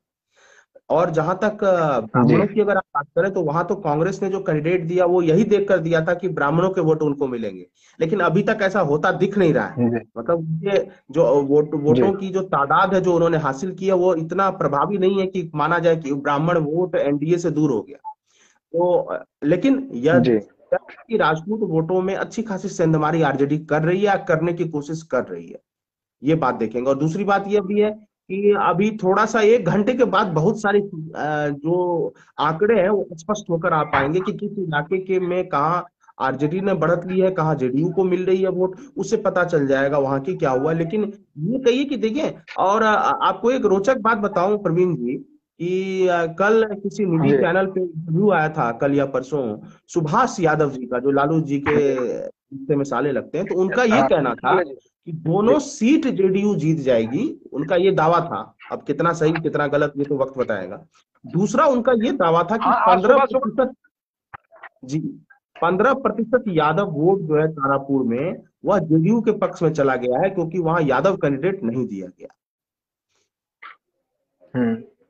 और नहीं तो क्या तीसरा आपको उनका ये लगता है कि कहना था, यादव जी तीसरी जी बात जो उन्होंने रोचक ये बताई, उनका ये कहना है कि आरजेडी अपने आधार वोटरों को नजरअंदाज करके सवर्ण जातियों को जो है की पोस्ट दे रही है, चाहे जगदानंद सिंह हो, चाहे शिवानंद तिवारी हो। और फिर वहां अरुण कुमार शाह को जो टिकट दिया, नहीं वैश्य वर्ग को दिया। तो उनका ये कहना है कि हमारी पार्टी तो, जो आरजेडी जो थी, वो यादव और मुस्लिमों की पार्टी थी, तो कैंडिडेट अगर उससे होता तो और जी भी ज्यादा ये होता। और उनका ये कहना था कि चूंकि 100 कैंडिडेट था, तो यादव वोटरों में वो उत्साह नहीं था कि वो बिल्कुल घर से निकल के वोटिंग करते। मतदान प्रतिशत जो कम हुआ है, सुभाष यादव का नहीं ऐसा लेकिन मानना था। नहीं लेकिन क्या आपको ऐसा लगता है कि यादव वोटर जो हैं वो किसी भी हालत में आरजेडी को छोड़ करके जेडीयू के पक्ष में वो जाएंगे, वो यादव वोटर। अगर ऐसा होता, अगर ऐसा नहीं होता तो विजेंद्र यादव जी कैसे इतने दिनों से जीत रहे होते बड़े मार्जिन से? अगर ऐसा नहीं होता तो मीसा भारती कैसे चुनाव हार जाती पाटलिपुत्र में? नहीं नहीं नहीं, विकास जी वहां पर जहां जिस सीट की बात कर रहे हैं आप, सुपौल सीट की, सुपौल सीट में वो यादव वोटर से नहीं जीतते हैं कभी भी। वो भले जेडीयू में है, जेडीयू में होते हुए जेडीयू में है, आरजेडी से हैं, यादव हैं, जेडीयू में है लेकिन यादव है, लेकिन इसके बावजूद वहां पर यादव वोटर उनको वोट नहीं करती है। प्रॉब्लम यही है। अब पाटलिपुत्र में क्या स्थिति है? मीसा भारती क्यों रामकृपाल यादव से हार गई? हाँ, ये नहीं वो एक अलग मैटर। और मधेपुरा में लालू जी क्यों हार गए? मधेपुरा में लालू जी क्यों हार गए थे? मधेपुरा में लालू जी तो हारे थे, आज नहीं पहले थे, एक वक्त था जब हार गए थे, और ये वाकई उस लोकसभा चुनाव में एक चौंकाने वाला हुआ था कि लालू जी वहां से हार गए थे मधेपुरा से। तो मुझे लगता है कि उस वक्त हाँ, तो ये बात है प्रवीण जी कि देखिए, किसी भी जाति का कंप्लीट वोट किसी एक पार्टी को ट्रांसफर नहीं होता है, यह बिल्कुल स्थापित मापदंड है। अब कौन किसकी जाति में कितना डेंट पहुंचाता है, यानी कितने को अपने पाले में कर लेता है, उस पर प्रभाव। जैसे आप पिछले चुनाव को देखें, मोकामा से अनंत सिंह आरजेडी के टिकट पर जीते, तो क्या भूमिहारों ने उन्हें वोट नहीं दिया? पूरे आप भूमिहार जेडीयू के पसीने छूट गए, जेडीयू के पसीने छूट गए भूमिहार पर डोमिनेंट एरिया में, और वहां से आपको आरजेडी बढ़त लेती दिखी, तो इसका मतलब है कि डोमिनेंट कास्ट ने वहां वोट दिया है आरजेडी को। ऐसा नहीं कह सकते। आपको नहीं लगता है कि आपको नहीं लगता है कि तेजस्वी यादव जो है, वो तेजस्वी यादव यह सोच करके अरुण शाह को वहां से उम्मीदवार बनाया कि तेजस्वी यादव ये जानते थे कि यादव वोटर जो है वो तो इंटैक्ट रहेंगे ही। अगर हम दूसरी जातियों में से, यानी कि जो शाह के हैं और भी जो छोटे मतलब जो 55 वोटर जिसको कहते हैं, अगर उस वोटर को साधने में अगर वो कामयाब हो जाते हैं तो यह सीट आसानी से निकल जाएगी। शायद यही वजह हो कि तेजस्वी यादव ने अरुण कुमार को वहां से उम्मीदवार बनाया हो। हाँ, ये तो मैं शुरू से बोल रहा हूँ कि तेजस्वी एक नए समीकरण की तलाश में है, और उसके पीछे भी यही वजह है। उन्हें लगता है कि लगभग 15 से 16% मुस्लिम वोटर हैं और 17 से 18% यादव वोटर हैं। इतने में सरकार बन जानी चाहिए थी प्रवीण जी आरजेडी की, 33% वोट शेयर होते हैं, लेकिन फिर भी आरजेडी 20%, 22%, 23% ही ला पाती है। आखिर ये 10% वोट कहाँ जाता है? तो ये सोचकर नए समीकरण की तलाश की है। उन्हें ये लगा है कि कुछ राजपूत समाज को जोड़ा जाए, इसलिए वो जगदानंद सिंह के पक्ष में खड़े दिखते हैं, और उन्हें प्रदेश अध्यक्ष ही नहीं बल्कि पूरी तरह से एक पावरफुल स्टेट प्रेसिडेंट कहा जाए, जिनके पास फैसले लेने का अधिकार है, पॉलिसी जो डिसीजन लेते हैं उसमें जगदा बाबू का हाथ रहता है। दूसरी बात यह है कि अब यहाँ से वैश्य कैंडिडेट को खड़ा करना, ये सब उसी पॉलिसी का है कि हम आधार वोट के साथ अन्य वोटरों को भी जोड़ें। जी नहीं, आपको ये भी नहीं लगता है कि तेजस्वी यादव अपने ऊपर से वो जो उनके ऊपर एक उनका पोस्टर बन चुका है कि नहीं वो यादवों के नेता है, उस छवि को वो मतलब खत्म करना चाहते हैं, और शायद यही वजह है कि वो अरुण कुमार को यहाँ से उम्मीदवार बनाते हैं।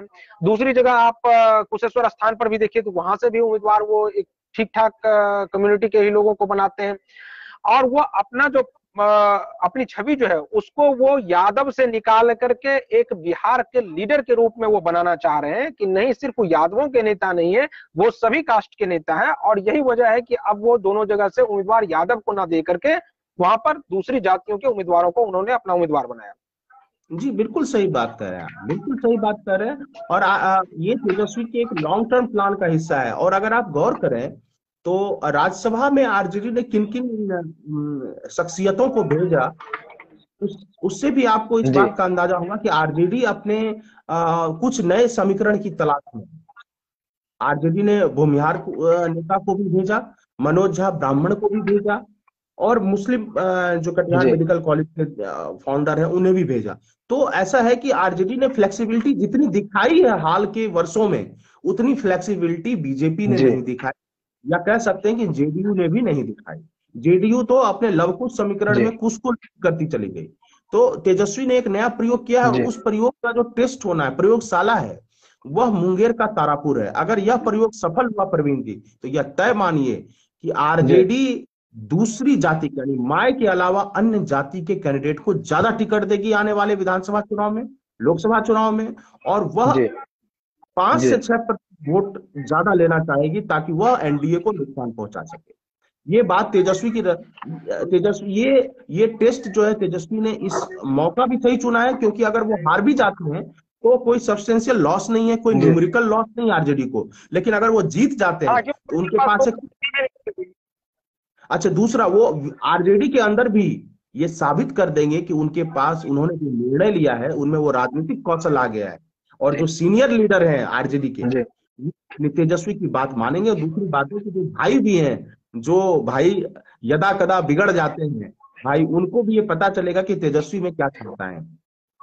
जी मैं इसी पर आना चाह रहा था कि क्या आपको लगता है कि जो घर में जो एक प्रकार से कलह है, कलह की स्थिति है, कि जिस तरह से तेज प्रताप यादव जो है वो लगातार जो है, यहाँ से भी उम्मीदवार आप देखे होंगे कि उम्मीदवार तक तेज प्रताप यादव ने अपना उम्मीदवार उतार दिया। हालांकि बाद में हालांकि बाद में संजय यादव को तेजस्वी ने अपनी पार्टी में ही शामिल करा लिया, वो अलग बात है, और वो उम्मीदवारी वापस ले लिए।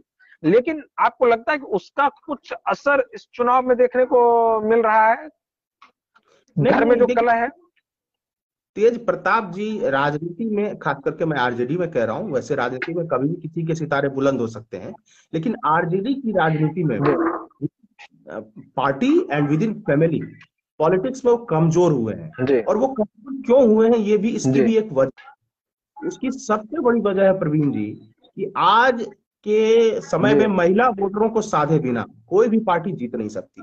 और जो व्यवहार उन्होंने अपनी पत्नी के साथ किया वह नितांत उनका व्यक्तिगत मामला है, लेकिन फिर भी आप देखें कि उस घटना के बाद से आरजेडी ने किसी बड़े मंच पे तेज प्रताप को भाषण देने का अवसर नहीं दिया।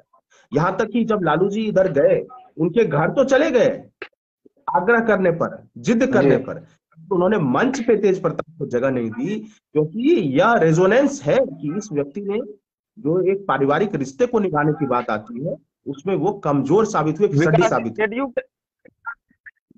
जेडीयू के लिए एक अच्छी खबर आ रही है, हालांकि अभी उसको बहुत ज्यादा अच्छी खबर नहीं कही जाएगी, लेकिन ये है कि 3865 मतों का जो अंतर था वो अब 3527 मतों का अंतर रह गया है। यानी कि आरजेडी के उम्मीदवार सिर्फ 3527 मतों से आगे हैं। मुंगेर में 8वें राउंड की काउंटिंग मतलब हो गई है पूरी, यानी तारापुर विधानसभा सीट के लिए 8वें राउंड की काउंटिंग पूरी हो गई है। उसमें आरजेडी को 24,556 वोट और जेडीयू को 21,029 वोट अभी तक मिलता दिख रहा है।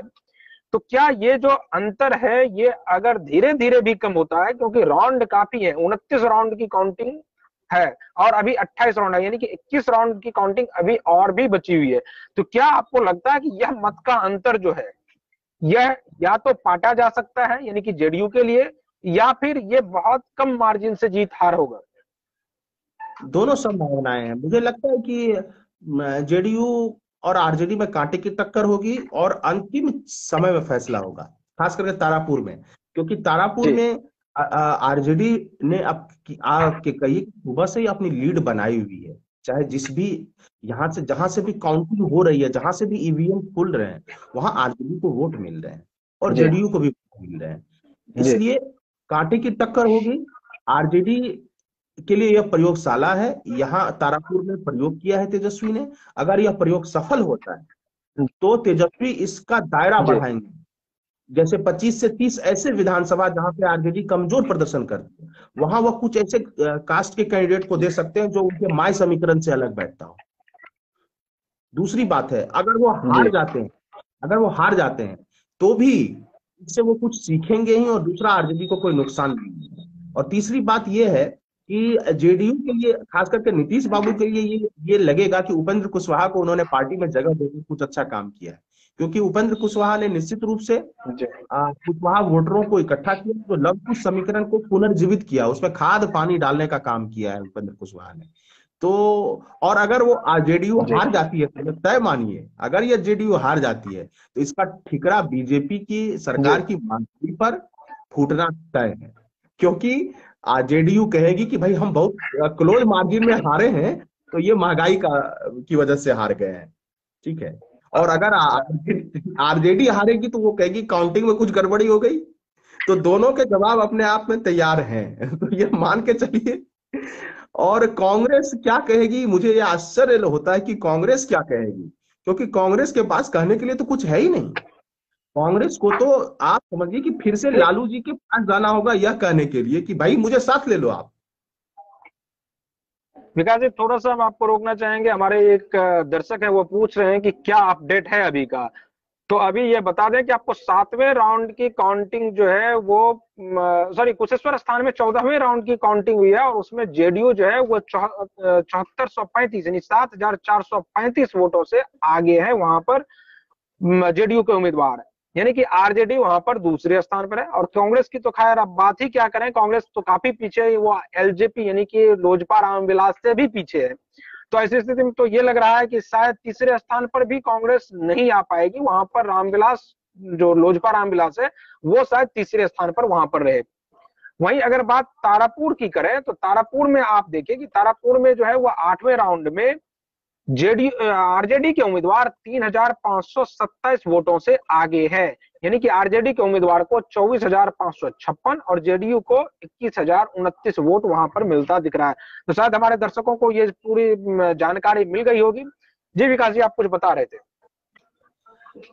मैं ये कह रहा था कि अब जो महिला वोटर हैं, जो तेज प्रताप वाली वो बात चल रही थी कि तेज प्रताप यादव जी ने जिस तरह से अपनी धर्मपत्नी के साथ जो सलूक किया, देखिए संबंधों का बनना और बिगड़ना वो उनका नितांत व्यक्तिगत मामला है। उसमें हमारे तरफ से कोई टिप्पा टिप्पणी नहीं की जानी चाहिए। लेकिन किसी भी राजनेता जो सार्वजनिक जीवन में हो, उसकी एक एक जो गतिविधि होती है उसका असर राजनीतिक क्षेत्र पर भी पड़ता है। और निश्चित रूप से प्रताप ना परिवार संभाल पाए और ना पार्टी में जगह बना पाए। और एक नया संगठन उन्होंने खड़ा किया, जिस संगठन में पटना लॉ कॉलेज के कुछ ऐसे लड़के हैं जिनकी उम्र 45 वर्ष हो चुकी है। इससे आगे मैं ज्यादा कुछ कहना उनके बारे में सही नहीं समझूंगा। और तेजस्वी को मैं देखूं, आप देखिए तेज प्रताप ने कितनी तरह की बयानबाजी की। जब तेजस्वी ने मछली मारा उस पर भी उन्होंने टीका टिप्पणी की कि मछली के बजाय वो किताब कॉपी थमाते। अब ये तेज प्रताप जी को कौन समझाए कि खेत में खड़े हुए बच्चे के हाथ में तो किताब नहीं थमाई जा सकती, क्योंकि तेजस्वी तो ये जानते नहीं थे कि वो बच्चा खेत में। और अगले 2 दिन बाद तेज प्रताप गरीब बच्चों के बीच किताब बांटते नजर आए। उसके बाद उन्होंने बहुत सारी ऐसी ऐसी बयानबाजी की जो तेजस्वी को डायरेक्ट हिट कर रही थी। लेकिन आप देखेंगे कि तेजस्वी ने एक मैच्योर पॉलिटिशियन की तरह जो है कभी उनका जवाब नहीं दिया उन बातों का। तो आरजेडी में अब मुझे लगता है मेहनत तेज प्रताप है। नहीं, आपको क्या लगता है कि क्या तेज प्रताप क्या सोच रहे हैं आखिर? क्योंकि तेज प्रताप कभी कहते हैं कि मैं जो है वो उसको तेजस्वी को वो सीएम बना करके ही दम लूंगा। फिर कभी वो अपनी अलग से छात्र जनशक्ति परिषद बना लेते हैं, उसमें वो अपने बहुत सारे लोगों को शामिल करते हैं और शायद वो रैली भी निकाल लेते हैं उसके तहत। और जब उनसे यह पूछा जाता है कि आप ये क्यों बना रहे हैं, तो वो यह कहते हैं कि ये आरजेडी को मजबूत करने के लिए कर रहे हैं। ये उसी प्रकार का संगठन है जिस प्रकार से आरएसएस संगठन है, बीजेपी के लिए आरएसएस काम करती है, ये उसी प्रकार का संगठन तैयार हो रहा है। तो आप इस बयान को कैसे देखते हैं? क्योंकि कभी भी तेज प्रताप जो है, तेज प्रताप से जब यह पूछा जाता है कि आप तेजस्वी के बारे में क्या सोचते हैं, तो वो लगातार यह कहते हैं कि तेजस्वी को मैं बिहार का मुख्यमंत्री बनाना चाहता हूं। तो फिर ये बयानबाजी और मुख्यमंत्री बनाना चाहता हूं, तो इसमें नहीं लगता है आपको कि ये पूरा विरोधाभास है और तेज प्रताप जो है वो कंफ्यूज हो रहे हैं? वो कंफ्यूज है और थोड़ा उनके अंदर नाराजगी है। जिस तरह से तेजस्वी ने मीटिंग में बहुत कम समय उन्हें दिया था और संजय यादव जी ने उन्हें थोड़ा सा कहा था कि अब इनकी व्यस्तताएं कहीं और है तेजस्वी की। तो उस दिन से वो भड़के हुए हैं। और वो संगठन जितने भी बने हैं वो सब उस दिन के बाद से बने हैं जब तेजस्वी ने प्रॉपर सुना नहीं या प्रॉपर टाइम नहीं दिया। तो ऐसा है कि तेज प्रताप की कोई अपनी राजनीतिक महत्वाकांक्षा नहीं है, लेकिन वह चाह रहे हैं कि जैसे वो हैं, जिस विचार के वो हैं, उसी रूप में आरजेडी और परिवार दोनों उनको स्वीकार करें। लेकिन बदली परिस्थिति ऐसी है कि उस रूप में शायद ही उनको पार्टी भी स्वीकार करे और परिवार भी स्वीकार करे। जो बड़ी बहन मीसा भारती लालू जी की केयर कर रही हैं, उनके बारे में यह बोलना कि ये पिताजी को बंधक बना के रखी हुई है, तो इस तरह की बयानबाजी मुझे लगता है कि तेज प्रताप को लग रहा है कि भविष्य उनका जो है उतना चमकदार नहीं है आरजेडी का, और वो फ्रस्ट्रेशन जो है उनकी गतिविधियों में नजर आती है। मुझे लगता है वो फ्रस्ट्रेशन है उनका। कमाल का आंकड़ा हमारे पास विधानसभा सीट से रिलेटेड, वो आपको अगर बताएं कि ये 8वें राउंड में जो अब तक जो हमारे पास बाइफर्केशन का जो आंकड़ा आ चुका है कि किस पार्टी को कितना मत मिला है, तो आरजेडी को 24,566, जेडीयू को 21,029, कांग्रेस को 685 मत। यानी कि आप यह देखिए कि लोजपा रामविलास को तो 1821 वोट है, यानी 1821, कांग्रेस को 685, और उससे थोड़ा ही कम अगर आप इस आंकड़े को देखें तो नोटा को, यानी कांग्रेस से थोड़ा ही कम मत मिला है। नोटा के पास 669 मत है, नोटा को जो डला है 669, यानी कि 685 और 669 का आंकड़ा अगर देखें तो सिर्फ 16 मतों का अंतर है कांग्रेस और नोटा में। यानी कि कांग्रेस को बिहार की जनता उतना ही पसंद कर रही है जितना कि नोटा को। तो आप इस बारे में क्या कहना चाहेंगे? नहीं, मैं ये कहना चाहूंगा कि आपने जो वोट बोले हैं 625 या 700, उसमें 500 वोट तो पप्पू यादव जी थे। जन अधिकार पार्टी के सुप्रीमो पप्पू यादव ने जितना प्रचार किया है, ताकत झोंकी है कांग्रेस के लिए, आप उनके योगदान को आप अनदेखा नहीं कर सकते हैं। तो कांग्रेस को 700-800 वोटों पे ये सोचना चाहिए कि उसके 300 वोट हैं। और यही मैं कह रहा हूं कि जो फ्रेंडली फाइट अगर है, जैसा कि भाजपा और जेडीयू के लोग कह रहे हैं कि आरजेडी और कांग्रेस में फ्रेंडली फाइट है, तो उस फ्रेंडली फाइट में राजेश मिश्रा जी ब्राह्मण वोटरों को अपनी ओर आकर्षित करने में नाकाम रहे हैं। और कहीं ना कहीं आप देखेंगे इसमें एक मैसेज छुपा है कि एनडीए का जो परंपरागत वोट बैंक है वह इंटैक्ट है किसी रूप में। और अगर उसने जेडीयू को वोट नहीं भी दिया है उस हिसाब से, तो वो कांग्रेस के पक्ष में भी नहीं है। ये बात साफ है।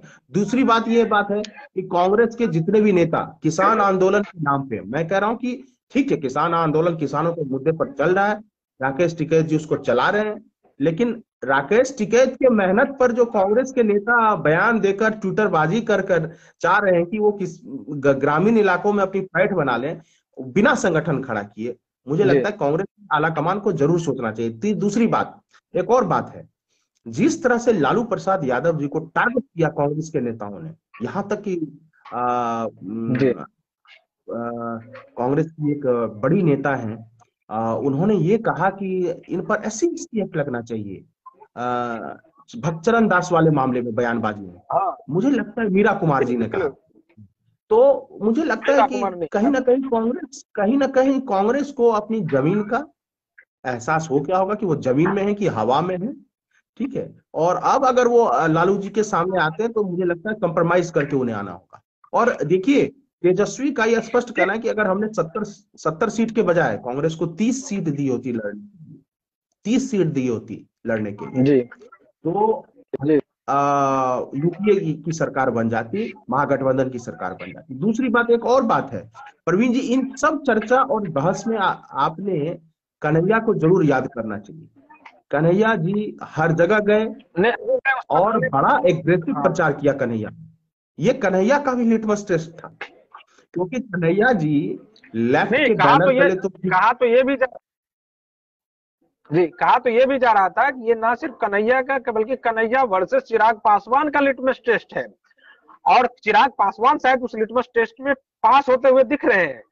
वो जीते हारे वो अलग बात है, नहीं जीत पाएंगे वो तो पता है सभी को कि नहीं जीत पाएंगे, लेकिन एक वोट का मार्जिन भी अगर वो कांग्रेस से हर जगह ज्यादा है, इसका मतलब है कि कन्हैया के बनिस्पत चिराग पासवान जो है वो पास होते दिख रहे हैं अभी तक फिलहाल।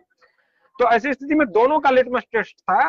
तो क्या आपको लगता है कि कन्हैया के चुनाव प्रचार से जो है वो बहुत ज्यादा फायदा नहीं बल्कि नुकसान हो गया कांग्रेस को? बिल्कुल नुकसान हुआ है। कन्हैया, आपको बताऊं कि मुझे लगता है कि युवा ब्रिगेड बनाने के नाम पे जिग्नेश मेवानी, कन्हैया, ये देखिए आपको समाज की नब्ज पकड़ना होगा।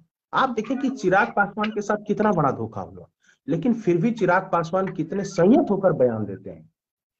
और अभी आपने अगर कन्हैया का भाषण सुना होगा, तारापुर में बिल्कुल सुना ही होगा, उनका ये कहना था कि ये समाजवाद के नाम पे जो आए हैं, ये सब जो है वो है, मतलब ये सब जातिवाद की राजनीति कर रहे हैं। और कांग्रेस ऐसी पार्टी जिसने सारी जातियों को मुख्यमंत्री बनाया, उनका ये कहना था। उनका ये कहना था। सवाल ये है कि आखिर लालू जी की जो सरकार 22 विधायकों के दम पे, कांग्रेस के 22 विधायकों के दम पे चल रही, तो कांग्रेस को उसी समय पुनर्विचार करना चाहिए था, लालू जी अगर गलत थे तो। पूरे 15 साल के लालू राबड़ी के कार्यकाल में कांग्रेस का गठबंधन रहा है आरजेडी के साथ, और बहुत मलाईदार मंत्रालय मिले कांग्रेस के नेताओं को। बिल्कुल, ना सिर्फ बिहार में बल्कि केंद्र में भी गठबंधन रहा। और अभी भी लालू यादव का तो यहां तक कहना है कि मैं सोनिया गांधी जी से बात करूंगा कि क्या वो जिस तरह से बिहार में अभी स्थिति है कांग्रेस और आरजेडी में, वो सही नहीं है। और जो मेरे खिलाफ जो कांग्रेस के नेता गलत बयानबाजी कर रहे हैं, उसके लिए मैं सोनिया गांधी को इसके बारे में बताऊंगा। तो लालू यादव तो एक तरफ पर है, लेकिन मैं कन्हैया कुमार पर वापस आना चाहूंगा कि कन्हैया कुमार का चाहे जो भी भाषण हो, आप देखिए जिस वक्त कन्हैया कुमार ने कांग्रेस का दामन भी थामा, तो उस वक्त भी जिग्नेश मेवानी, हार्दिक पटेल सभी लोग मौजूद थे वहां पे। तो क्या आपको लगता है कि इन लोगों का एक्सेप्टेंस खास करके बिहार जैसे राज्यों में वो हो पाएगा? क्योंकि कन्हैया कुमार को बहुत ज्यादा बिहार के जो यूथ जो है, वो बिहार के यूथ जो है वो बहुत ज्यादा पसंद नहीं करते हैं। आप देखिए कि वहां के चुनाव में भी, अगर आप बेगूसराय में भी चुनाव देखिए लोकसभा के, तो उसमें वोट जरूर मिला था कन्हैया कुमार को, लेकिन वो वोट कन्हैया को अपने बलबूते नहीं मिला था। वो वोट एक कैडर बेस्ड वोट था और वो कैडर का वोट मिला था। और जिस कैडर को वो छोड़ करके अभी शामिल हुए, अभी उसी पार्टी की बुराई करने लगे हैं जिस पार्टी से वो चुनाव जीतकर चुनाव में वोट पाए थे। तो क्या आपको नहीं लगता है कि बिहार की जनता काफी ज्यादा समझदार है और बिहार की जनता यह सोच रही है, ये तो अभी अभी जिस पार्टी से, जिस कैडर के बलबूते इसको इतना वोट मिला, उस कैडर को ये करे कि कुछ भी नहीं है। हाँ, इतना ही नहीं, उन्होंने तो ये भी कहा कि कांग्रेस भी डूबती नैया है और उनकी बदौलत कांग्रेस की डूबती नैया पार हो जाएगी। मतलब जहां गए थे, जहां थे, वो भी उनके लिए जीरो था, और जहां तो पार नहीं। तो ये मुझे लगता है ये पर्सनैलिटी डिसऑर्डर होता है कि हर समय अपने को केंद्र में मानना। और अगर आज मैं बोलूं, हो सकता है 5 साल के बाद ये बात सही हो जाए, प्रवीण जी, आज कांग्रेस भी कन्हैया जी जैसे नेताओं के लिए माध्यम है। और मुझे लग रहा है कि वो कांग्रेस के बाद, यानी 2-3 साल कांग्रेस में रहने के बाद, मुझे लगता है फिर वो कहीं जाएंगे। आज आप मेरी बात नोट कर लीजिए, वो कहाँ जाएंगे? भाजपा उन्हें लेगी तो फिर भाजपा के सामने संकट है कि भाजपा कैसे राष्ट्रवाद और ये सब बड़ी बातें बोलती है जी। लेकिन मुझे लगता है कि कांग्रेस में रहने के लिए नहीं आए हैं, कांग्रेस का इस्तेमाल करके कहीं और जाने के लिए आए हैं। अब ये राहुल गांधी जी अगर ये बात नहीं समझ रहे हैं तो समझ जाएंगे 2-3 साल में। इसलिए आप ये कह रहे हैं कि वो लेफ्टिस्ट का जो एक उनके ऊपर ठप्पा लगा हुआ था, लेफ्टिस्ट का जो उनके ऊपर एक ठप्पा लगा हुआ था, चाहे वो जेएनयू से लेकर यहां तक जिस प्रकार से उनके ऊपर एक ठप्पा लगा, वो ठप्पा वो अपने ऊपर से हटाना चाह रहे हैं कि नहीं, अब तो मैं कांग्रेस का लीडर हूं और कांग्रेस जो है वो सभी मतलब जातियों को साथ लेकर चलने वाली पार्टी है, तो ऐसे में मेरा विरोध किसी दूसरे से नहीं हो सकता है। और आप देखे भी होंगे कुछ दिन पहले उनका एक वीडियो भी आया था जब वो पूजा करते हुए दिखे थे कन्हैया कुमार। तो अब क्या वो अपनी छवि को वापस बदलना चाह रहे हैं क्या कन्हैया कुमार, और वो कांग्रेस का इस्तेमाल इसी रूप में करेंगे? जी हाँ, बिल्कुल करेंगे वो। कांग्रेस, मैंने पहले बोला कि पहली बात यह कि उनका पहला जो चॉइस था वो था जनता दल यूनाइटेड। इसके लिए वो अशोक चौधरी से मिले थे काफी साल, मतलब 2 साल हो गए मुझे लगता है उस मुलाकात के। लेकिन शायद नीतीश बाबू भी डर गए कन्हैया की छवि से और उन्होंने हरी झंडी नहीं दिखाई, तो वहां से वो निराश हो गए। आरजेडी ने पहले ही भांप लिया इनको, मतलब खास करके लालू यादव जी ने पहले ही भांप लिया है कि ये कहीं शांत मन से बैठने वाले नहीं है। और दूसरी बात है, आरजेडी को तेजस्वी चेहरा मिला, उन्हें कन्हैया की क्या जरूरत है? जो कन्हैया वोट बैंक बनाना चाहते हैं वो ऑलरेडी आरजेडी और तेजस्वी के पास है, तो उनको जरूरत ही नहीं कन्हैया की। बचा उनके पास कांग्रेस, और मुझे लगता है वो शो में बैठेंगे, बड़े बड़े जुमले फेंकेंगे और 2-3 साल के बाद वो कांग्रेस को भी अलविदा कह देगा। मुझे लगता है वो टाइमलाइन वही है, 24 का लोकसभा चुनाव। और 24 का लोकसभा चुनाव वो कहां से लड़ेंगे, इस पे निगाह रखिए। कन्हैया कांग्रेस में नहीं टिकेंगे। दूसरी बात है, अगर वो टिक गए तो वो प्रदेश अध्यक्ष का पद मांग रहे हैं, जैसा कि पटना में इस तरह की चर्चा है। और अगर प्रदेश अध्यक्ष का पद वो मांग रहे हैं कांग्रेस के बिहार प्रदेश अध्यक्ष का, तो क्या जो 30-30 साल से पार्टी में बुरी हालत में भी टिके हुए हैं उसको दरकिनार करके अगर वो क्या को बगावत नहीं करेंगे? बनाया जाएगा तो लंका दहन वहां भी हो जाएगी। जो बच्ची कांग्रेस के भीतर जो वरिष्ठ नेता हैं वो अलविदा करके चले जाएंगे, क्योंकि कन्हैया, देखिए कन्हैया बहुत आक्रामक युवा है। आक्रामक है, आक्रामक होना अच्छी बात है, लेकिन बहुत ज्यादा आक्रामक होना मुझे लगता है राजनीति में आप देखिए वही टिक पाते हैं जो फ्लेक्सिबल होते हैं। अगर चिराग एरोगेंट नहीं होते तो आज वो केंद्र में भी मंत्री होते, बिहार में भी सत्ता में होते और परिवार को साथ ले जाते।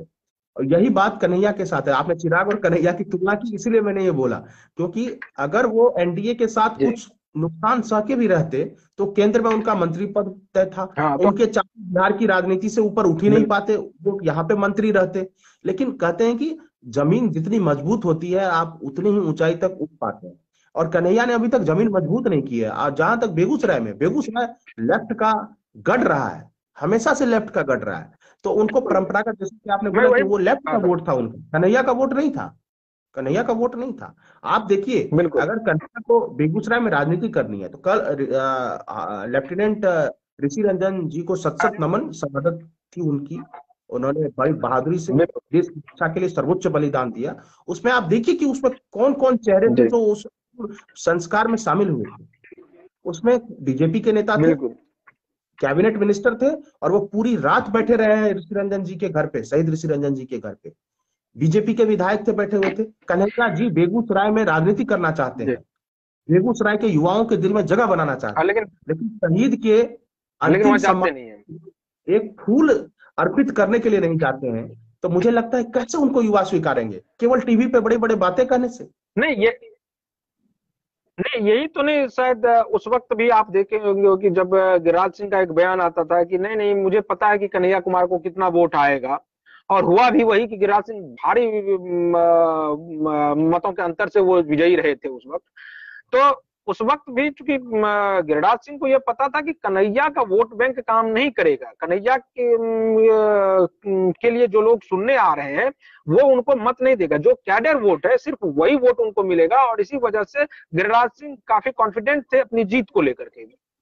हाँ, दूसरी बात ये भी थी प्रवीण जी, दूसरी बात ये थी इसमें कि चूंकि तनवीर हसन को आरजेडी ने टिकट दिया था बेगूसराय से, तनवीर हसन काफी ईमानदार और लोकप्रिय नेता है, और वह केवल मतलब ये कहना गलत होगा कि वो केवल अकलियत समाज के नेता हैं, बल्कि वो पूरे बेगूसराय की जनता जो है सब से जुड़े रहते हैं। आप उनसे मिल सकते हैं, अपनी बात कह सकते हैं, और वो मदद भी करते हैं। तो तनवीर हसन ने अच्छी खासी मार्जिन से वोट लिया था वहां पे, तो इसीलिए गिरिराज सिंह का आत्मविश्वास ज्यादा था। पता था कि कन्हैया तभी जीत सकते जब तनवीर हसन मैदान छोड़े, और तनवीर हसन मैदान छोड़ने वाले हैं नहीं। और आरजेडी में लालू जी फिर से उन तनवीर हसन को खड़ा करेंगे लोकसभा चुनाव। बिल्कुल। और आप समझिए कन्हैया को कांग्रेस भी बाहर कर सकती है। कन्हैया का टारगेट बेगूसराय से लोकसभा चुनाव लड़ना है। बेगूसराय सीट लालू जी छोड़ेंगे नहीं तो वो लड़ेंगे कहां से? जब वो लड़ नहीं पाएंगे तो उनकी सियासी जो महत्वाकांक्षा है कि सांसद बनना, बड़ा नेता बनना, ये किस इलाके से होगा? ये जेएनयू से तो हो नहीं सकता, दिल्ली में वो जीत नहीं सकते हैं। बिल्कुल। बेगूसराय में उन्हें जगह ही नहीं मिलेगी। कांग्रेस के साथ आरजेडी का अलायंस होगा तो वो किशनगंज में जाके लड़ नहीं सकते हैं। किशनगंज अकलियत सीट है, अकलियत वहां से कोई कैंडिडेट होगा। तो सवाल है कि फिर कन्हैया क्या करेंगे? इसलिए मैं कह रहा हूं कि आप इंतजार कीजिए 24 तक, कन्हैया कोई और हेलीकॉप्टर में सवार होकर उड़ जाएंगे और कांग्रेस भी हाथ मलती रह जाएगी और पछताएगी। मुझे लगता है, देखिए कांग्रेस क्या कर रही है, कांग्रेस के साथ क्या गलती है प्रवीण जी, कि कांग्रेस नेताओं पर जोर दे रही है, कांग्रेस संगठन खड़ा करने पर जोर नहीं दे रही। जैसे संगठन मान लीजिए कि 2 साल में जिला स्तर पे संगठन बनाएगी, फिर ब्लॉक स्तर पे बनाएगी, फिर गांव स्तर पे जाएगी, क्योंकि गांव से पहले साफ हुई कांग्रेस, ब्लॉक से साफ हुई, जिले से साफ हुई। अब क्या है, कांग्रेस के जो हवाई जहाज में बैठने वाले नेता हैं, जो एसी उसमें बैठते हैं रूम में, हर समय बैठना गलत नहीं है, हर कोई बैठ सकता है, उनकी सोच लेकिन जमीनी होनी चाहिए। वो जमीनी सोच नहीं है कांग्रेस में। मैं ये कह रहा हूं कि फिर भी कह रहा हूं कि प्रियंका गांधी ने जिस मेहनत से यहाँ उत्तर प्रदेश में जो मेहनत किया है, वो 5 साल 10 साल में 10 साल के पूरे टाइमलाइन में कोई कांग्रेसी नेता इतने जमीन पर उतरकर इतना संघर्ष नहीं किया जितना प्रियंका गांधी। तो मुझे अभी भी अगर कांग्रेस को आगे बढ़ना है तो प्रियंका गांधी को आगे बढ़ाना होगा और संगठन को मजबूत करना होगा। ऐसे कन्हैया आते रहते हैं, जाते रहते हैं। अगर संगठन आपका मजबूत होगा तो कुछ नए लोग जुड़ जाएंगे, कुछ पुराने लोग बिछड़ जाएंगे। क्योंकि देखिए किसी के जरूरत को पूरा किया जा सकता है, लालसा और अति महत्वाकांक्षा को पूरा नहीं किया जा सकता किसी भी संगठन में। एक नेतृत्व को आपको मानना पड़ेगा और अपनी महत्वाकांक्षाओं पर लगाम लगानी होगी और कर्तव्य पर जोर देना होगा, अधिकार पर नहीं। अब कन्हैया लेफ्ट ने उन्हें कितना बड़ा स्पेस दिया। अगर आप लेफ्ट के बिना कन्हैया क्या इतने बड़े नेता बन पाते? वो लेफ्ट को छोड़ सकते थे, लेकिन छोड़ने की भी एक गरिमा होती है। आप एसी उठा के लेके आ रहे हैं, क्या आपकी गरिमा बच गई? इतने बड़ी बड़ी बातें, इतने बड़े बड़े आदर्श की बातें, और आपने लेफ्ट को छोड़ा। तो लेफ्ट को क्या नहीं बोला आपने, जिस लेफ्ट ने आपको स्पेस दिया था जी। लगता है कि ये कन्हैया, शुरू से ही कन्हैया में अस्थिरता है प्रवीण जी। और मुझे लगता है जो कांग्रेस 19 विधायक पर है, अगर यही कन्हैया की बातें मानते रहे राहुल गांधी, तो वो 9 से भी नीचे आ जाए। हाँ, तो वो 9। बिल्कुल बिल्कुल। अब विकास जी, बात अगर हम बिहार से सटे बंगाल की भी कर लें, क्योंकि बंगाल भी काफी जो है वहाँ 4 सीटों पे वहां पर मतगणना जारी है और सभी सीटों पर देखिए वहां पर टीएमसी बढ़त बनाए हुए है। तो क्या लगता है कि वहां पर एक बार फिर से लोगों ने यानी कि ममता बनर्जी की जो छवि है और जो काम करने का अंदाज है उसको पसंद किया है? हाँ, ये तो है ही, ये विधानसभा चुनाव से ही स्पष्ट है। लेकिन इसमें एक चीज मैं जोड़ना चाहता हूँ, विधानसभा चुनाव की मतलब टाइग्रेस ऑफ बंगाल जो है ममता दीदी, उन्होंने अपनी योग्यता का डंका जो है पूरे देश में बजाया है। इसमें कोई कहने और उसमें बात नहीं है। जो जीतता है वो सिकंदर होता है और भाजपा। लेकिन इसमें कई चीजें हैं, जैसे आप देखेंगे जो नदिया जिला में चुनाव था, जो 4 सीटों पर जो चुनाव थे, वो चारों सीट जी बांग्लादेश की सीमा से लगते हैं। और वहां बिल्कुल माइग्रेंट 71 के वार में जो माइग्रेंट आए थे वो सारे ज्यादातर हिंदू शरणार्थी वहां आए थे। यानी वहां हिंदू बनाम मुस्लिम में भी टीएमसी जीत रही है 4 सीटों पर। तो मुझे लगता है कि बीजेपी को अपनी रणनीति पर विचार करना होगा। दूसरी बात है कि मुझे लग रहा है कि बीजेपी का आला कमान, प्रवीण जी, स्थानीय स्तर के जो पश्चिम बंगाल के नेता, तो मैं आपको बताऊं, दीनाहाटा विधानसभा सीट है। दीनाहाटा विधानसभा सीट से बीजेपी के कैंडिडेट अशोक मंडल है। अशोक मंडल के साथ हाथापाई हुई और उधर से उदयन गोस्वामी, हाथापाई हुई, उनको पीटा गया। इवन जब वो वोट देने गए प्रवीण जी, तब भी उनको टीएमसी के कैडरों ने, कथित कैडरों ने उनके साथ बदतमीजी की, गाली गलौज की। इसके बावजूद पार्टी का, बीजेपी का एक भी आला कमान नेता आके बयान तक नहीं देता। मतलब बीजेपी के आला कमान ने के विधायकों को ममता बनर्जी के रामो करम पर छोड़ दिया जी। हिंसा की बात करें तो आप देखिए कि बंगाल आम चुनाव और अभी जो भी उपचुनाव हो रहे हैं उसमें भी हिंसा लगातार जारी है। इसके बावजूद ना तो ममता बनर्जी उधर से कुछ कह रही हैं और ना इधर से बीजेपी के नेता अब बहुत ज्यादा अग्रेसिव है। जबकि आप देखिए कि चुनाव से ठीक पहले, आम चुनाव से ठीक पहले बीजेपी के नेता काफी अग्रेसिव थे उस पूरे हिंसा को लेकर। लेकिन उसके बाद पता नहीं उनके अंदर क्या हो गया कि उसके बाद से वो बयानबाजी भी करना बंद कर दिए हैं। यानी वहां जाना तो दूर, अब कुछ बोलना भी बंद कर दिए हैं। हाँ, उसमें ये है ना कि उनके पार्टी के जो विधायक हैं, हर 7वें दिन एक विधायक टूट जाता है उनका।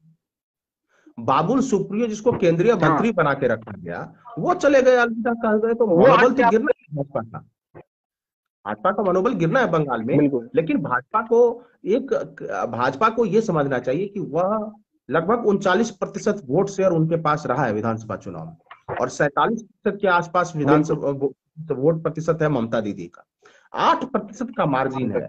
बीजेपी बढ़े ना बढ़े, बीजेपी के नेता अगर बढ़े, अपने को 30 मार्का और चाणक्य बताते हैं, उनको कम से कम वो वोट शेयर तो इंटैक्ट रखना पड़ेगा ना। वो 40% वोट शेयर तो इंटैक्ट रखना है अगर इस आगे की लड़ाई लड़नी है। लेकिन मुझे नहीं लग पा रहा है कि भविष्य में बीजेपी, मुझे लग रहा है कि कमजोर होगी बंगाल में। वो वोट शेयर वो इकट्ठा नहीं रख पा रही है, क्योंकि जब तक आप अगर किसी कैंडिडेट पर हमला हो रहा है तो कोलकाता में प्रदर्शन क्यों नहीं हो रहा है? कोई बड़ा नेता दिल्ली से कोलकाता में प्रोटेस्ट क्यों नहीं कर रहा है? तो मुझे लगता है कि ममता दीदी से डर गए हैं वहां के पश्चिम बंगाल के। दूसरी बात है, बीजेपी को ये पता नहीं आला कमान में कि कौन सा विधायक उनका अपना है।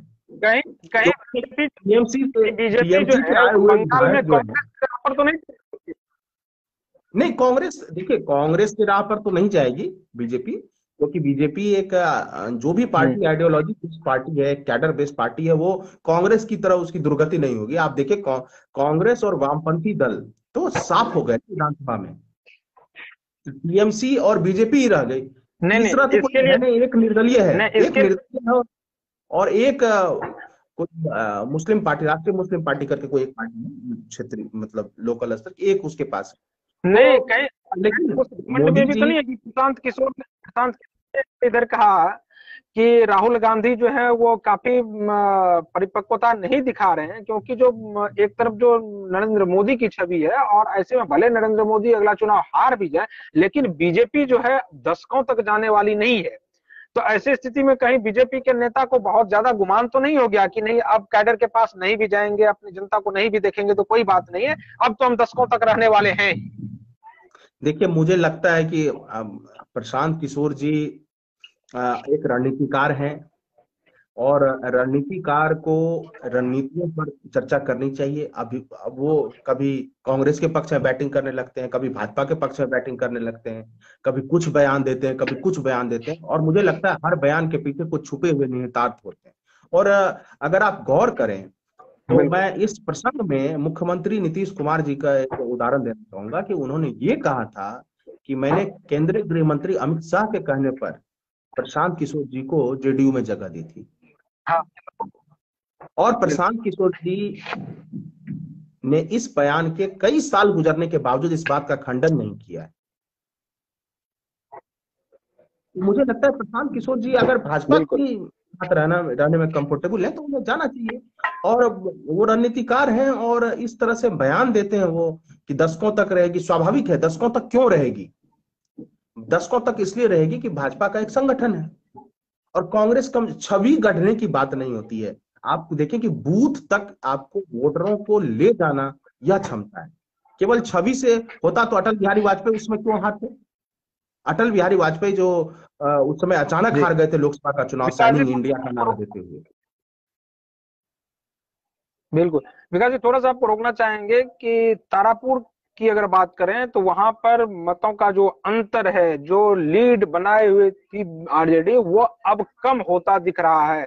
वो अब देखिए कि 2684 मतों का अंतर रह गया है, यानी कि अरुण कुमार जो है वो सिर्फ 2684 मतों से आगे हैं जेडीयू के राजीव कुमार से। तो ऐसे स्थिति में, जबकि अभी ये सिर्फ 9वें चरण का अभी ये मतगणना पूरा हुआ है, इसके बाद अभी 20 चरण और है। अगर इसी प्रकार से कम होता रहा तो यह शायद अनुमान लगाया जा रहा है कि या तो मतों का अंतर बहुत कम होगा, यानी कि 100, 200, 500 मतों का अंतर रहेगा, या फिर हो ना हो कि यहाँ पर भी आरजेडी जो है इस सीट को लूज कर जाए, यानी कि जेडीयू जो है अपने सीट को बचाने में कामयाब हो सकती है। तो क्या लगता है कि ये मत का अंतर से आप क्या समझते हैं, क्या लग रहा है आपको? मुझे ऐसा लग रहा है कि जो मैं बोल रहा हूँ कि जो 55 आपने सब बोला, 55 बिरादरी, उसमें 12 बनिया का ही वोट इनको ज्यादा मिला है। जो 40 और बनिया जाती हैं जो मिला जुला के 55 हो जाती हैं, वो 100 छोड़कर, क्योंकि केवल 100 बिरादरी के वोट वहां 30 से 40 हजार है, 42,000 रजिस्टर्ड वोटर है 100। अब उसमें से भी अगर उन्होंने वोट काटा होता तो अभी ये मार्जिन कम से कम 10,000 होना चाहिए था। अगर मैं गलत हूं तो मुझे गलत किया जाए, 10,000 वोट का मार्जिन होना चाहिए, क्योंकि यादव और मुस्लिम वोट तो ठीक ठाक दे रहे थे। 17,000 मुस्लिम वोट है तो मुस्लिम वोटरों का उतना बड़ा सिग्निफिकेंस नहीं है, क्योंकि वोटिंग प्रतिशत कम होगा। तो मुझे लग रहा है कि जेडीयू आरजेडी में कांटे की टक्कर इस तरह चलती रहेगी। और आप देखेंगे 20वें राउंड के बाद जाके सीन स्पष्ट होगा, लेकिन कुशेश्वर स्थान में लग रहा है कि सीन क्लियर होता जा रहा है। तारापुर में बड़ी मार्जिन से आरजेडी का लीड तक नहीं करना यह चिंता का विषय है। कम से कम ये 5,000 6,000 से ज्यादा होता तो थोड़ा आरजेडी रिलैक्स हो सकती थी। जी।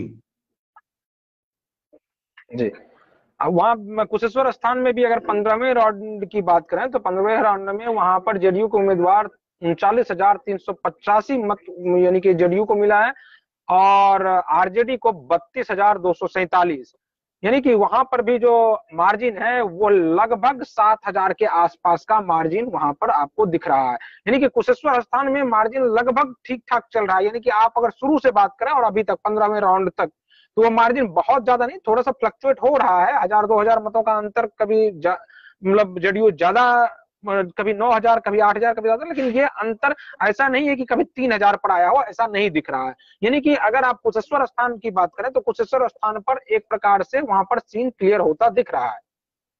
वो भी प्रवीण जी, इसमें ये भी एक पॉइंट नोट करने वाली है कि वहां पे लोजपा रामविलास तीसरे नंबर पे हैं और वो जो कैंडिडेट हैं जेडीयू के वो स्वजातीय हैं चिराग पासवान के। अगर लोजपा के साथ साझेदारी होती तो वहां पे नीतीश जी को फायदा मिलता लगभग 2-2,5-3 हजार वोटों का। बिल्कुल। लेकिन अब बिना उस वोट के भी जेडीयू लीड कर रही है, तो कहीं ना कहीं वही है, महिला वोटर जो हैं उनकी महत्वपूर्ण भूमिका रही है। और बहुत सारी ऐसी योजनाएं प्रवीण जी, आप अगर ग्रामीण इलाकों में जाएंगे तो आपको लोग ये बोलते दिखेंगे कि एनडीए की सरकार में हमें भोजन मिल गया, जब हम कोरोना काल में घर बैठे थे हम भूखे नहीं मरे, हमें मुफ्त में खाना मिला, नवंबर तक हमें मिल गया। तो ये सब ऐसी ऐसी चीजें हैं जो है तो छोटी, लेकिन वो असर करती है आपके दिमाग में। यानी आप जब सोचते हैं कि हम किसको वोट दें तो उनको ये लगता है कि अरे हमें तो जिसने खाना दिया उस संकट के घड़ी में हमें उसको वोट देना चाहिए। तो कहीं कहीं ये 8-10% तक ये कास्ट लाइन को तोड़ जाती है और मुझे लगता है यहीं पे एनडीए थोड़ी सी आगे लीड ले लेती। जब आपके घर में चूल्हा जल रहा है तो आपको ये लग रहा है कि हाँ ये किस सरकार किसकी मदद से जल रहा है। जैसे इसी को अगर आप रेजोनेंस करें ममता बनर्जी के, उसमें ममता बनर्जी के खिलाफ बहुत सारी बयानबाजी हुई, लेकिन जो ममता बनर्जी ने किसी को साइकिल दिया था, किसी को ट्यूशन फी दिया था, बच्चों के विवाह के लिए वो कन्याश्री योजना दिया था 25-25 हजार रुपए, तो जो ये जिसको लाभ मिलता है ये 5 से 7% न्यूट्रल वोटर हो जाते हैं। उनको ये लगता है कि भाई हमें लाभ मिला सरकार की योजना का, दीदी ने हमारे लिए काम किया।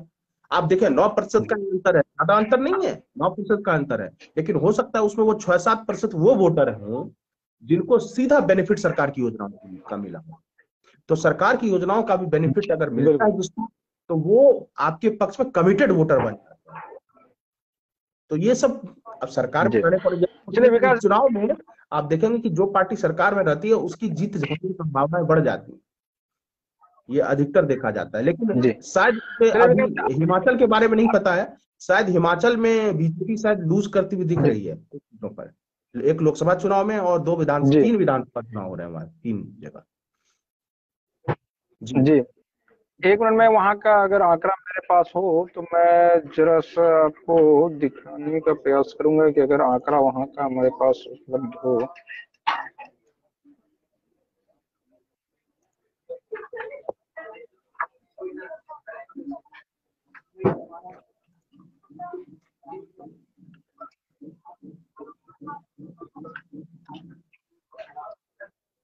अभी वहां का आंकड़ा शायद क्लियर नहीं हो पा रहा है, तो हम विकास जी अभी कुछ देर के लिए हम लोग इस लाइव सेशन को रोकेंगे, उसके बाद हम लोग फिर से एक बार जुड़ेंगे इस पूरे लाइव सेशन में कि आगे का अपडेट क्या होगा। जब लगभग 15 राउंड की काउंटिंग हो जाएगी, 15 से 20 राउंड की काउंटिंग, उसके बाद हम लोग फिर से एक बार जुड़ेंगे। उसके बाद अपने दर्शकों को पल पल की जानकारी देते रहेंगे। उसके बाद आगे जब तक पूरा रिजल्ट आउट ना हो जाए उस वक्त तक बने रहेंगे। लेकिन अभी के लिए बस इतना ही। आप देखते रहिए पंजाब केसरी टीवी, आपको पल पल की जानकारी यहाँ पर इस पेज पर मिलती रहेगी। धन्यवाद।